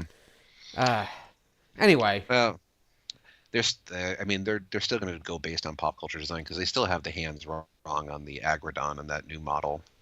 Oh yeah, no, but I'm saying I'm not. It's not the dinosaur thing I'm complaining about. It's the fact that they just looked stupid. Awkwardly I enough, they were correctly positioned. um now just looking at the skinks riding. I think they're called, are they called raptidons? I think so.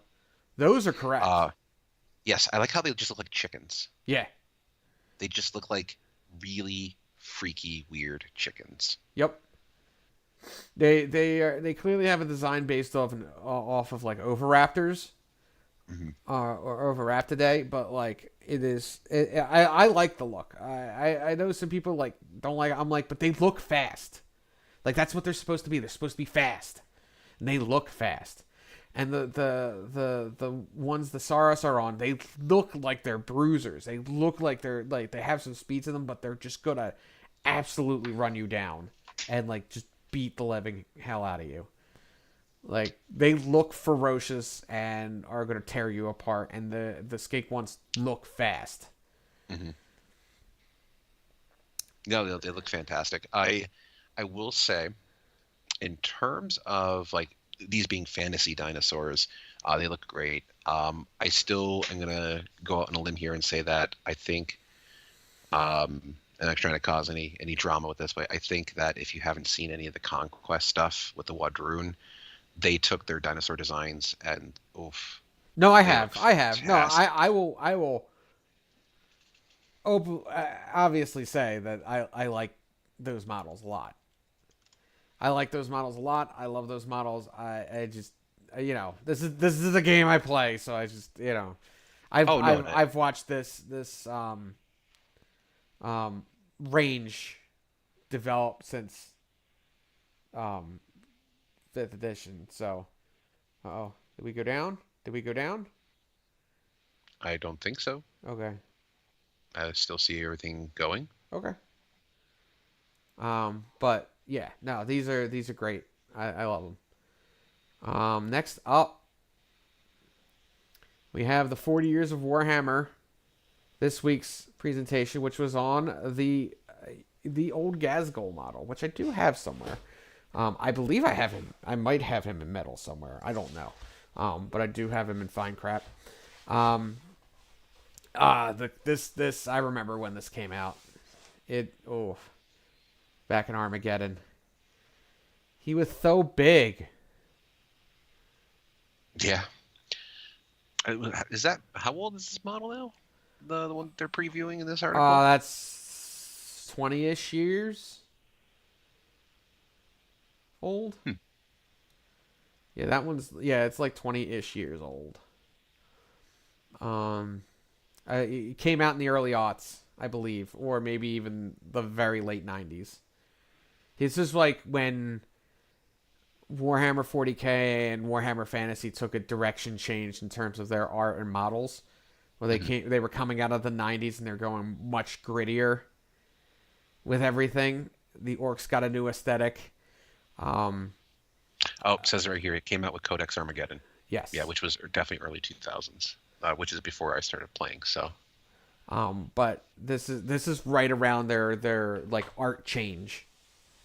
Um, they went a new direction with 6th edition fantasy and like it started around like 3.5 of 40K mhm. to like the current kind of grim dark aesthetic. Well, I'm glad that they kind of leaned into that a bit more as the because with 40K it was always supposed to be a dark comedy satirical thing, but I think it took on more of a life than they were expecting. Oh yeah.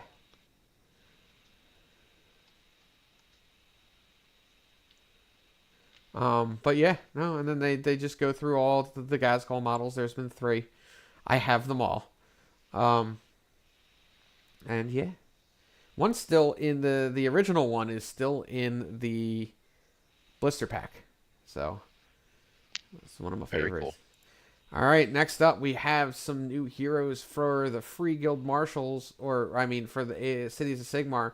They are knocking this out of the park once again. If there is one thing they always have on 40K, it is these models. They are ridiculous. These are new hero models for Age of Sigmar, Cities of Sigmar. They're supposed to be coming out later this year, and I just the iconography, the look, I love it. It looks like a stoic hero. I love all the different options. I love how the guy has a stick with a dead guy's head in a box. Yes. That's about all I have to say about that. It's supposed to be like a reliquary or something. I don't know. It's a stick with a dead guy's head in a box. Yep. Um, I this is gonna have to be all you. The models look great. Obviously, very well sculpted.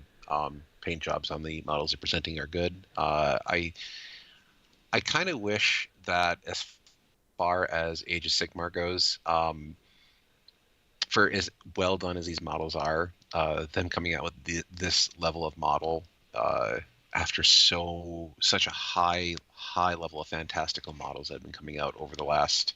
I think Age of Sigmar has been out now for almost 10 years. Getting close to 10 years? I think over now. I think it was like 2012, 2013, something like that. Yeah. These kind of feel a little tardy to the party to me as far as their overall design. Oh no, they're definitely tardy. So Cities of Sigmar, mostly, I mean, because they didn't want to develop it, but it was also because of the story. So like, they are just now really revamping the army that was essentially the amalgamation of all the old fantasy models. Mm-hmm. So like they are trying to completely revamp this range, is what's happening. So these are just basic humans, and that's why it's going to look kind of like just gritty and not as fantastical. It's supposed to look this way. They're supposed to look dirty. They're supposed to look grimdark, just because they are the basic humans, just like the guard. They're the basic humans in the world of super soldiers and races, and everything kills you. I will say that I think I do love the guy in the bottom right in yellow who has literally two hand cannons. Yeah. What style of gun is that referred to? Where it's It's I think it's not a a flintlock. It's No, it's not a flint because I think that's supposed to be like a burning piece of rope. Oh, it's a rope. I believe they're called rope locks or fuse locks. That's yeah. I'll have to because it's straight up. It looks like a tiny little cannon, just taped to like a wooden gun frame. Yeah. Obviously, it's not taped, but I know this is the way that looks. I also really like the guy with the sword in the right next to him, right next to yellow. Oh yeah, I think that is that's just excellent paint job on that model. Oh yeah. I think. You know what we're also seeing too? If you look real close, these are their 3D printed prototypes. Oh. Yeah, if you look at the trimming of the shield, you can see the 3D print lines. And on the sword, yep, these are the 3D printed prototypes. Oh yeah. We should beat Spiky Bits to the punch and be all like, oh, Oh. GW condones 3D printing. Oh my god. Yeah. Clickbait. Yeah. That's what I'm gonna put for the Yeah, we talk about at the end of our 2-hour stream. That's what we should title this episode. GW caught 3D printing. Clickbait. All right, now I have to mention it, but Old World Development Diary. There's no new models, there's no new anything to look at, but they did reveal the actual like core factions, which I am of course excited about. You got you have the evil, and then you have the good. You have the Empire of Man, the Dwarven Mountain Holds, the Kingdom of Bretonia, which is obviously supposed to be like the main faction in the starter kit. The Wood Elf Realms, Kyle's very happy, and the High Elf Realms. And then you, of course, have the obligatory Orc and Goblin tribes. The Warriors of Chaos, the Beastmen Bray Herds, of course, and then the Tomb Kings of Khemri. Oh, go ahead.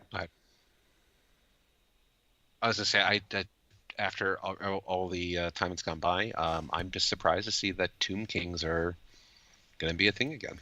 They are actually in the starter kit.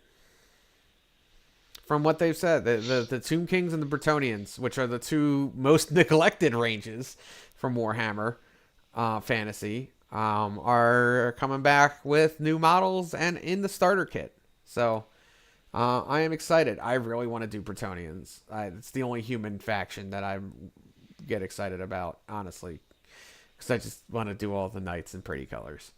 Hmm. Um, but So the actually, they're eliminating a lot of factions too from the main story. It seems. So, okay, so they're going to have lists for all of the other factions. They even said they would have lists for the Chaos Dwarves. Um, but they say it in the article. But Yeah. the main story is revolving around the old world. So, like, I'm kind of surprised there's no Skaven and there's no vampire counts because those are very prevalent. But um, it's supposed to be like. Also, they're missing Kislev, which they had a whole preview about, which blows my mind. But um, they have pretty much the main races from the Great War of Chaos, which is like 300 years before the end times. So, So, are they kind of positioning Warhammer the Old World as in? Are they trying to position Warhammer the Old World like the way they kind of positioned the Horus Heresy game? Like this is supposed to be like a prequel or precursor to Age of Sigmar, or is it just going to be completely separate from each other? more or less, it's supposed to be like Horus Heresy. Gotcha. It's a you're fighting the old fights and old battles. I mean, this has a little more freedom, I think, with the narrative for the in between the different races. Um, as far as like them fighting each other and stuff, because a lot of the 40k fights, whilst there's still obviously plenty of room for it, a lot of the 40k fights and battles are like spelled out in the fluff if you really want to get granular about it. But Hmm. like, there's a lot more room for skirmishes and stuff in fantasy, I think. Um, So, I guess the vibe that they're going for is that in the core factions are going to be these are the main star factions, and then the rest they exist in the world, but they're just side characters. Like they're just there for more or world less, building. and they've alluded to, and obviously this is going to be dependent on if it does well. Like if it does well, then yes, they're gonna keep going into it like they did with Horus Heresy. They even say it that they have the other races down here. They will go into other parts of the world, of the Warhammer world, which I could see that meaning like, obviously Dark Elf, Skaven, Vampire Counts, Demons, Ogres, Lizardmen, and Chaos Dwarves. Like they could go into those more, but then maybe Cathay, like they have in the video game. Um, and maybe redoing Chaos Wars and then getting Kislev. Like I think a lot of it is like we want to see how this does if it makes money because they're very skeptical after Warhammer Fantasy from before because the reason they bombed the world was because nobody was buying it. Right. Like as Yeah. much as I Yeah. love the old game, like no one was buying it. Which is perfectly reasonable. There's certainly something to be said about this because to me this kind of feels like um, I'm not sure if you've ever if you're involved in the world of MMOs at all, but or if you've ever played or dabbled with games like World of Warcraft, but this kind of feels like the people screaming and crying out for World of Warcraft classic servers. Mm-hmm. And although I hate the way that they presented their message, I do feel that Blizzard was right in a sense when they said, like, you may think that this is what you want, but you really don't. Yeah. And to that end, the World of Warcraft Classic, well, there's still a lot of people playing it because it's still a lot of people who would be interested in that side of the MMO. Proportionally speaking, it's a very small portion of their player base that's actually playing World of Warcraft Classic. And I kind Yeah. of feel like this is going to be a similar thing where, you know, people are yearning for nostalgia, but do they really want to go back to playing that way? Yeah, no, I know, and I mean, time will tell. We will see. This could flop. This could blow everything out of the water for all we know. It's not going to supplant 40K, obviously, but like, you know what I mean. So like, we will see. I am very excited, cautiously optimistic, and can't wait to see the new models. I definitely think that it's certainly not a bad. I mean, they already own the designs, and they just got to ramp up productions for a certain amount of time, see if the stuff sells, and then they can kind of go. Even if they support the game at a bare minimum or basic level, um, going into like an MTO type of production for people who still want to play the game. Mm-hmm. Yeah, no, I agree, and I mean, again, we'll see. We will see. It's all based on how it does, and like if they do it like they're doing Horus Heresy, I am excited.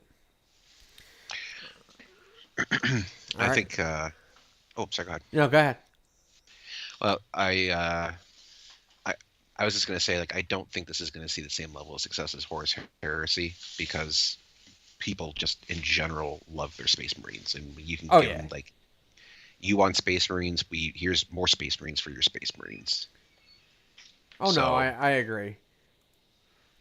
But um, hang on. Okay, we're still good. There we go. My screen was acting up for a second there. Yeah, no. I know it's not going to, but I think they also have a leg up in here as not everything needs a new kit. So they have the advantage of they have all of these old molds, they have all of these old plastics, which I'm sure they still have a stockpile of that they cut down on costs by re-releasing these old kits. You know what I mean? Like mhm. so they don't, unlike in Horus Heresy where you kind of have to release.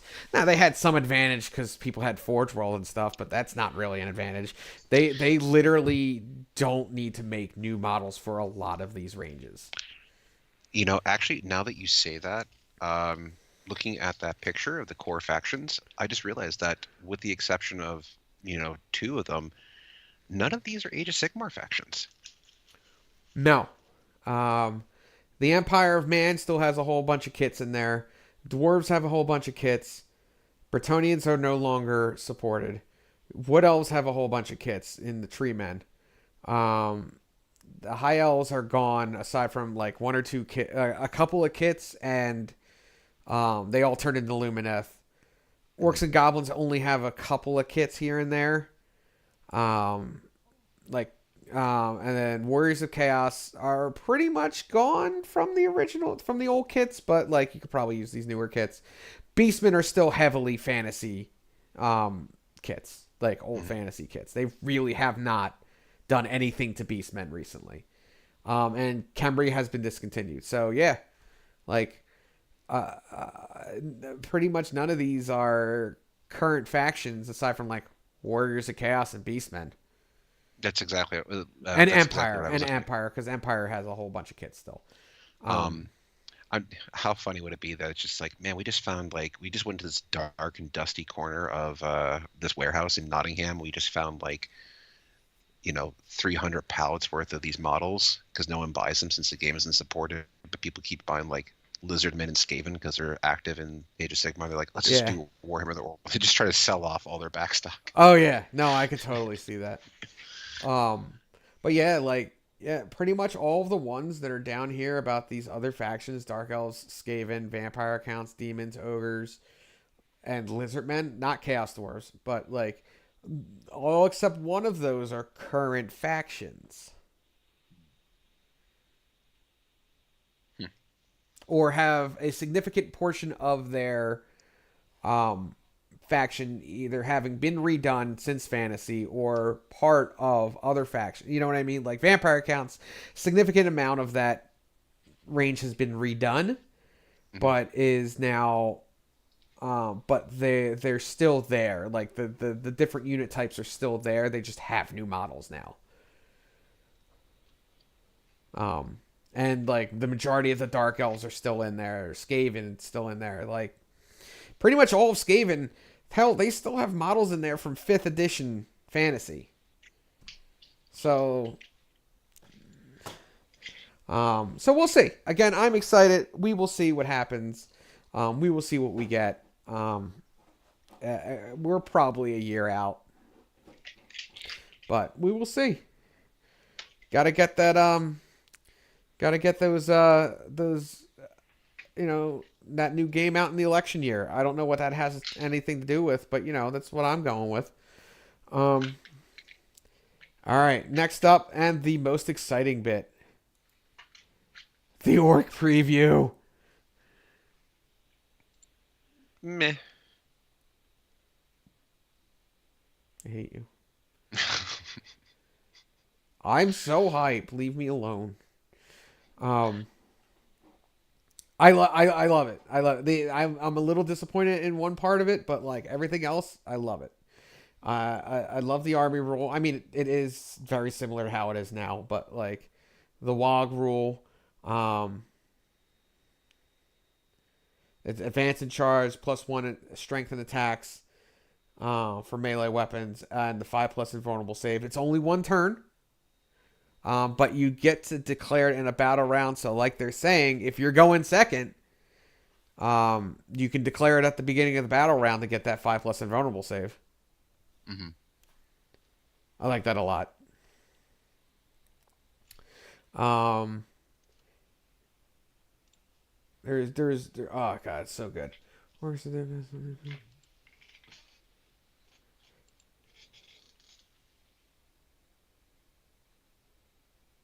what is it? Yeah, Get Stuck In is fantastic.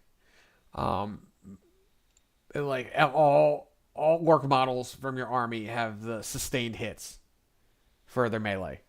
That's nuts. Everything has sustained hits. Yeah, no, that's crazy. It's going to be. They're certainly not going to want for volume of attacks and hits. That's just the way I'm seeing, and I think that's very fair. And I think one of my favorite things about the Orc preview is that it was something that, like, all the rules that you're seeing so far has like they're all geared towards melee combat. Like there's nothing in there so far that we've seen that can, because that was always I think that was one of the problems that kind of caused orcs to get imbalanced during ninth edition, was when they started releasing all these rules to like that started to improve their shooting. Mm-hmm. Like when it was the freebooters Yeah, that just completely broke the army. that like broke the game. People couldn't handle it. Yeah, and so far I think they're moving in the right direction, where the orc guns are powerful with great potential, but they still feels like orc shooting, and they're not shooting better than Space Marines. Yeah, so pretty much orcs became a shooting army, and it didn't feel right. It didn't feel like orcs, and orcs have always been supposed to be a melee army. But it is good to see that they're trying to bring that back. We got a Beast Boy data card here. Now, one thing I did notice is that they mentioned, like right here, like a squad of 20 boys. I have to wonder if they are going to actually decrease the size of units, like the 30 strongs. I don't know. Don't quote me. This is not anything. That's been a pretty Sorry, go ahead. No, go ahead. I didn't. I was. I say that's been a pretty common theme that we've been seeing. Like, I feel that if you look, I think this is one of the reasons why they probably didn't preview the Orc Boys, because they've been very selective in their previews. And after today's preview, I'm pretty sure that Warcom these are not actual real images of the cards, and that they're just creating these pieces of art just for the articles, which they've done before. They kind of spoofed or faked an Eldar preview back when their faction focus happened, or their Codex preview happened during 9th. If you remember what they did there. But And they did change a couple of them with the Tyranids already with the 10th edition stuff. Like they've literally been caught changing. I think it was the Termagants. So yeah, no, this might not be the full thing. We don't know. Um, uh, what caught my attention was that it was the card for the Alaris Custodians preview from yesterday. mm-hmm. The From Gold and Light had a pretty obvious spelling error. I'm like, oh yeah, they probably just typed that up like yesterday and put it through. They misspelled the word opponents pretty bad. Yeah, let me look. I'm pulling that And up. And the Alaris Terminators. the Alaris Custodians. I mean, when I say it's pretty bad, but like that just to me is like this just a sign that they probably just created this little piece of artwork, this image, just for the article, and we're not seeing the actual card. I see it right here. Opponents. Yeah. So I know it seems like a stupid thing I'm not to kind of bring up, but I'm not saying that. Basically, I'm just thinking like these are not the real cards. Like, right. We could be missing like a bunch of data from these cards and they don't want to let us know yet. Right. Oh, we'll see. Because they're trying to build up hype. Yeah. But anyway, let's look at the Beast Snagger Boys real fast. I mean, the biggest thing to note here, there's two things that caught my eye to begin with. It's that everything seems to have gone up a movement from their movement of 5 from the last 2 editions to movement 6. Which seemed pointless of a thing anyway. For them, they went down to movement 5. Okay. But they went up to movement 6, and they have a 5+ save. Or I have never seen orcs with 5+. Despite, do you think these are just going to be the Beast Snagger boys and not necessarily representative of the boys themselves? The Weird Boy also had a 5+ save. I know. But do you think that they're actually going to have orc boys with a 5+ base armor save? I don't know. We'll see. I mean, that's what I'm thinking. They didn't exactly make a big deal out of it, so because they didn't mention it. They're just like, here's the card. They have a 5+ save. Nobody said anything. So we'll see. I do like that Choppa's kept their AP though. Oh yeah. No, I think that orcs, like everything I've saying, like I said, I think orcs should be terrible at shooting. They get lots and lots of shots, but should be terrible at shooting. But you do not want them to touch you in melee. Mm-hmm. And I think that so far everything I'm seeing makes that feel right. Like I'm not going to care about orcs necessarily shooting at my Scarab Occult Terminators, but I definitely don't want them making melee with them. I also like that they also just gave them bog standard instead of it just being snake bites. All Beast Snaggers all Beast Snagger boys have a 6 up Feel No Pain. That's very cool, yeah. And go ahead. I was gonna say because I know the Beast Snagger boys are the newer kit. So that's what I was wondering. Maybe they're again. This would be very what's the word I'm looking for here? I forget. But it might be reading too far into it. Just because I know the Beast Snagger boys being a newer kit, if they're just kind of not making them seem better, so more people buy them, as opposed to just regular orc boys. That's. Well, that was the main difference between the 2 units before, was that you can only get these guys up to 20 and you can get the boys up to 30. So that's why I was wondering about that. They also were more points, to be fair. They were 2 more points a model. But going back to the question you were talking about before, if they follow suit with the orc boys and Beast Snagger boys like they were doing with their whole buy a box, field a box policy, chances are orc boys will probably be capped at 20, but you'll have 2 knobs in there, which really makes that a very valuable unit because that's 2 power claws you have hidden. I don't know. I hate that orc boy box. The new one, not the old one. That they still sell the old one. They still sell the old one. I think because they knew they screw up on that new one. The old orc boy kit, which had 11 bodies in it, including the knob, So I don't know. I think this might be the one exception. But we'll see. They still keep their monster hunters. They still get the reroll of the hit and against monsters and vehicles. So that's good. Now let's just to quickly wrap up. We got Gazgul. He can go in units, which is hilariously ridiculous. Him and Makari, it looks like they're a 2-for-1. Obviously he's a beast in combat. He's great, but his unit gets +1 to hit and +1 to wound. Him leading like a unit of Mega Knobs is going to be mind-blowing. Him with a unit of Mega Knobs with on the Wog with Makari is going to be stupid in combat. Like, you don't want to go, like, custodians don't want to go fight this.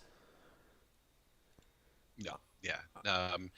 Actually, I was watching a bit of a breakdown of we're talking about Gazgul, right? Mm-hmm. Gazgul. What's going to be crazy is that, like, people might look at him and go like, "Oh, well, that's not too bad. He's only going to get 6 attacks." No, he's going to be a lot more than 6 attacks with sustained hits and all this other stuff. So, really, the 6 attacks is probably going to be more like 9. Mm-hmm. Now, with sustained attacks, do you have to roll like a 6 on the die, or can it be with a +1? It's critical hits. Critical hits and critical wounds are always unmodified. Okay. And then his Wog banner on the Wog turn, they also get lethal hits. Everything within 12 inches. It is a 12-inch or a 12-inch aura of lethal hits. But it's for the Wog turn. Specifically has to be within, right? But it also has to be within 12 inches of Makari and right. not Makari's unit. Right. So that's going to be a little bit trickier, but yeah. That's still like a 25-inch bubble. And it's units. You only need one guy. Yes, yeah, it's the unit just has to be within. Yeah, but I'm just saying, like, it's a 12-inch aura off of one model, which is going to be I don't think it's going to be it's going to be that super easy, but yeah. I don't think it's going to be super easy. I don't think it's going to be super hard. No, I think it's balanced. That's what I'm trying to say. It's not broken, but it's not going to, yeah. And then Makari has his 2+ invulnerable save. It just can't be re-rolled. I love it. He doesn't lose it now either. It's great. He only has 1 wound. He had 2 before, but whatever. Yeah, I think that the work release is exciting. And then last, just because I don't care about the Stampa, just real quick, the Orcs is never beaten. You got to do it before you go into the fight, and then anybody who dies gets to fight again. Gets to still fight. Mm-hmm. And then Here We Go is quite possibly the best, one of the absolute best strats that I've seen. In conjunction with the army itself on a Wog turn, it's just +2 advance and charge. Yeah, so that effectively means that on average, let's see here. So we'll use the Beast Naga Boys here as an average. So that's 6 inches plus a D6 when they advance. It's going to be 8 inches plus a D6, and they're going to be charging 2D6 plus 2. So that's 10 inches. It's essentially plus 3D6. It's essentially 10 plus 3D6. Yeah. So you with average rolls, you've got a 22-inch threat range on a charge. Mm-hmm. That's pretty crazy. There's really no way to stop orcs from making combat when they want to make combat. Now, I will say that they got rid of the orcs get to re-roll the charge. There's no longer this is Here We Go now. We don't have the old Here We Go where everybody just got re-roll the charge. I would rather have a +2 consistency as opposed to a reroll. Oh, I know, but every unit got the reroll. Every unit that. Oh, yeah. I see. Okay. So that was an army-wide rule. Now it's a strat. which is fine. I'm not sitting here complaining about this. We also got a tick in movement, so it's not like it's, they will be a little slower. I like that they point out Storm Boys right below the strat, and that Storm Boys still have their old rule where they get to automatically advance 6. So they move 12, they advance 6. You just add 4 inches onto there and then charge 2d6. Storm Boys go burr. So one question I have for you regarding the orc preview. Do you think that they chose to preview the squig buggies because of how controversial a unit it was? Absolutely. 100%. They're garbage. Like right now, this is garbage. But like, um, it's a shooting support unit that hits on 6s. They pretty much were like, see, they're not bad this time. Make sure you throw all the ones you have in the trash. Well, I mean the D6 plus 6 attacks with blast. That's 2 hits. Unless you're fighting orcs, there's probably not big units. I don't know. Well, I'd say, but if you can get line of sight, though, I mean, I mean, I think it all depends on the unit composition. But you really think that it's so far this is going to be a bad preview for the squig buggies? I am unimpressed. I will reserve full judgment until I see the actual data card, but I am unimpressed. I also like the different firing modes. I know they went for simplicity. It's gonna hit on 6s. Like, I don't know. I wish it had heavy. If it had heavy, I'd see it being useful. Well, that would require what's supposed to be traditionally a speed freak unit to stay still. Oh, I know. I don't know. We'll see. Yeah, if you get them out in the open, they can see. They can see, and it's okay. I think they increased the range. But I don't know. I'll reserve judgment for the squig launches. I also want to see if they still have the multiple different squig launches on here, because you had the heavy squig launcher and then you had the regular squig launches. So if they just combine them, I'm a little sad. But we'll see. Also, they could have other utility with their squig mines. I don't know what the squig mines do now. Everything is new. We'll see. Also, points are a factor, of course. But yeah, so it is 9:03. What were you looking to get into? I'm sorry, I kind of took over once orcs hit. That's okay. I mean, next week I guess I'll have my turn. Yes.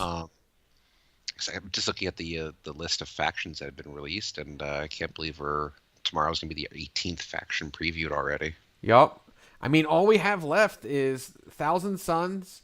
In terms of like, it's Thousand Suns, Drukhari, Harlequins, and like Space Marine factions.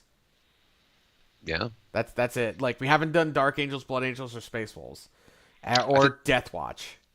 Did they say that they're getting a faction focus for those in particular, or is it going to be? I don't know. I would assume, since they're being split into their own codexes again, they're not supplements anymore.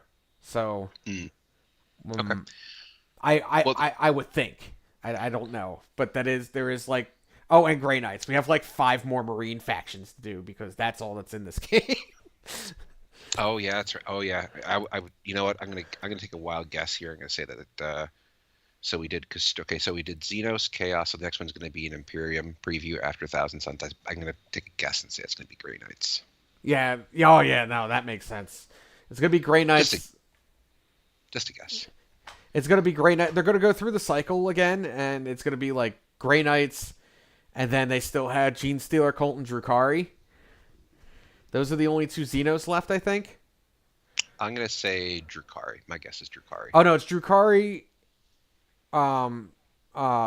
Gene Stealer, Colts, and Harlequins, and I guess Yanari. Well, Yanari is part of Eldari. I know. If you want to get granular, But I can see them busting out Harlequins, assuming that they're not going to lump them into the codex. Oh, there's no codex right now. So yeah, yeah, I could see them doing Harlequins as a separate cutout. But I'm gonna guess Drukari. I think Drukari is going to be the next Xenos, honestly. Um, I but have no basis for that. I'm just guessing. yeah, same. And like keep Gene Stealer Colts till the end. You bookend the Xenos with Tyranids and Gene Stealer Colts. I don't know. Um, but So, so I'll pose this question for you. We'll probably have to do it next week since it's getting a little late. But I wanted to talk to you about different types of painting competitions, and so there's the way that Golden Demon does it, where it's the top three cut gets a demon, and everything else kind of gets honorable mentions, commended, or finalist pins. And then there's how with the Capital Palette coming up for Nova, which is probably I think this is just me. Trying to think off the top of my head. I'm pretty sure Capital Palette would be the second largest miniature painting competition in the U.S. okay. Um, I don't know if Crystal Brush is much of a thing anymore, or if that's just more considered to be a Canadian thing at this point. I have to research that. But so there's two different ways that these larger painting competitions tend to function, which is you have golden demons, like you have these categories. We choose the top three in each category: gold, silver, bronze, and then we have the Slayer Sword for best in show.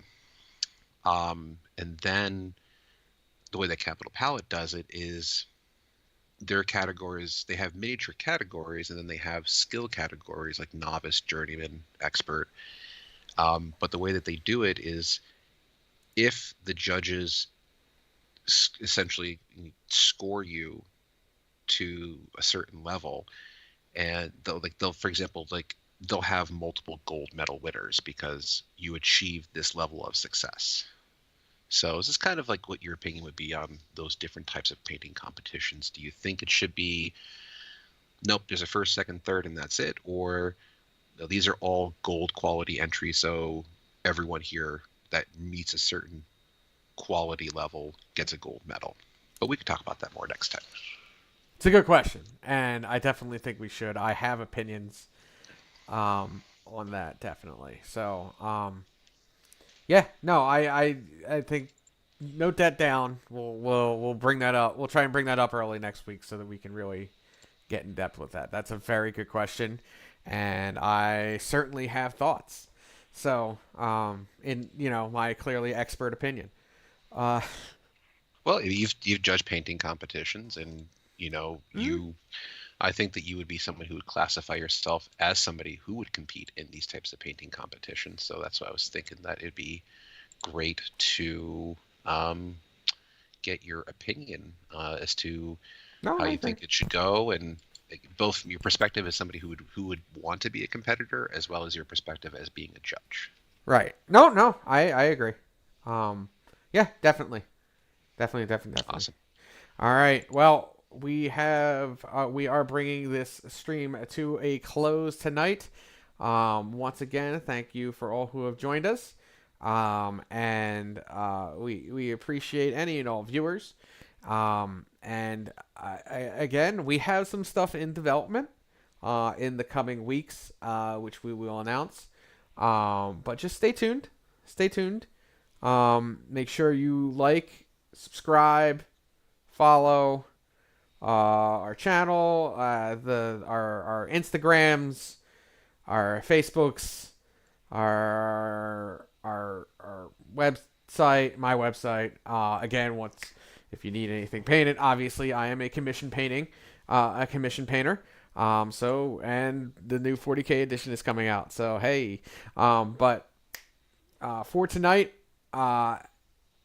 we are signing out. Frank.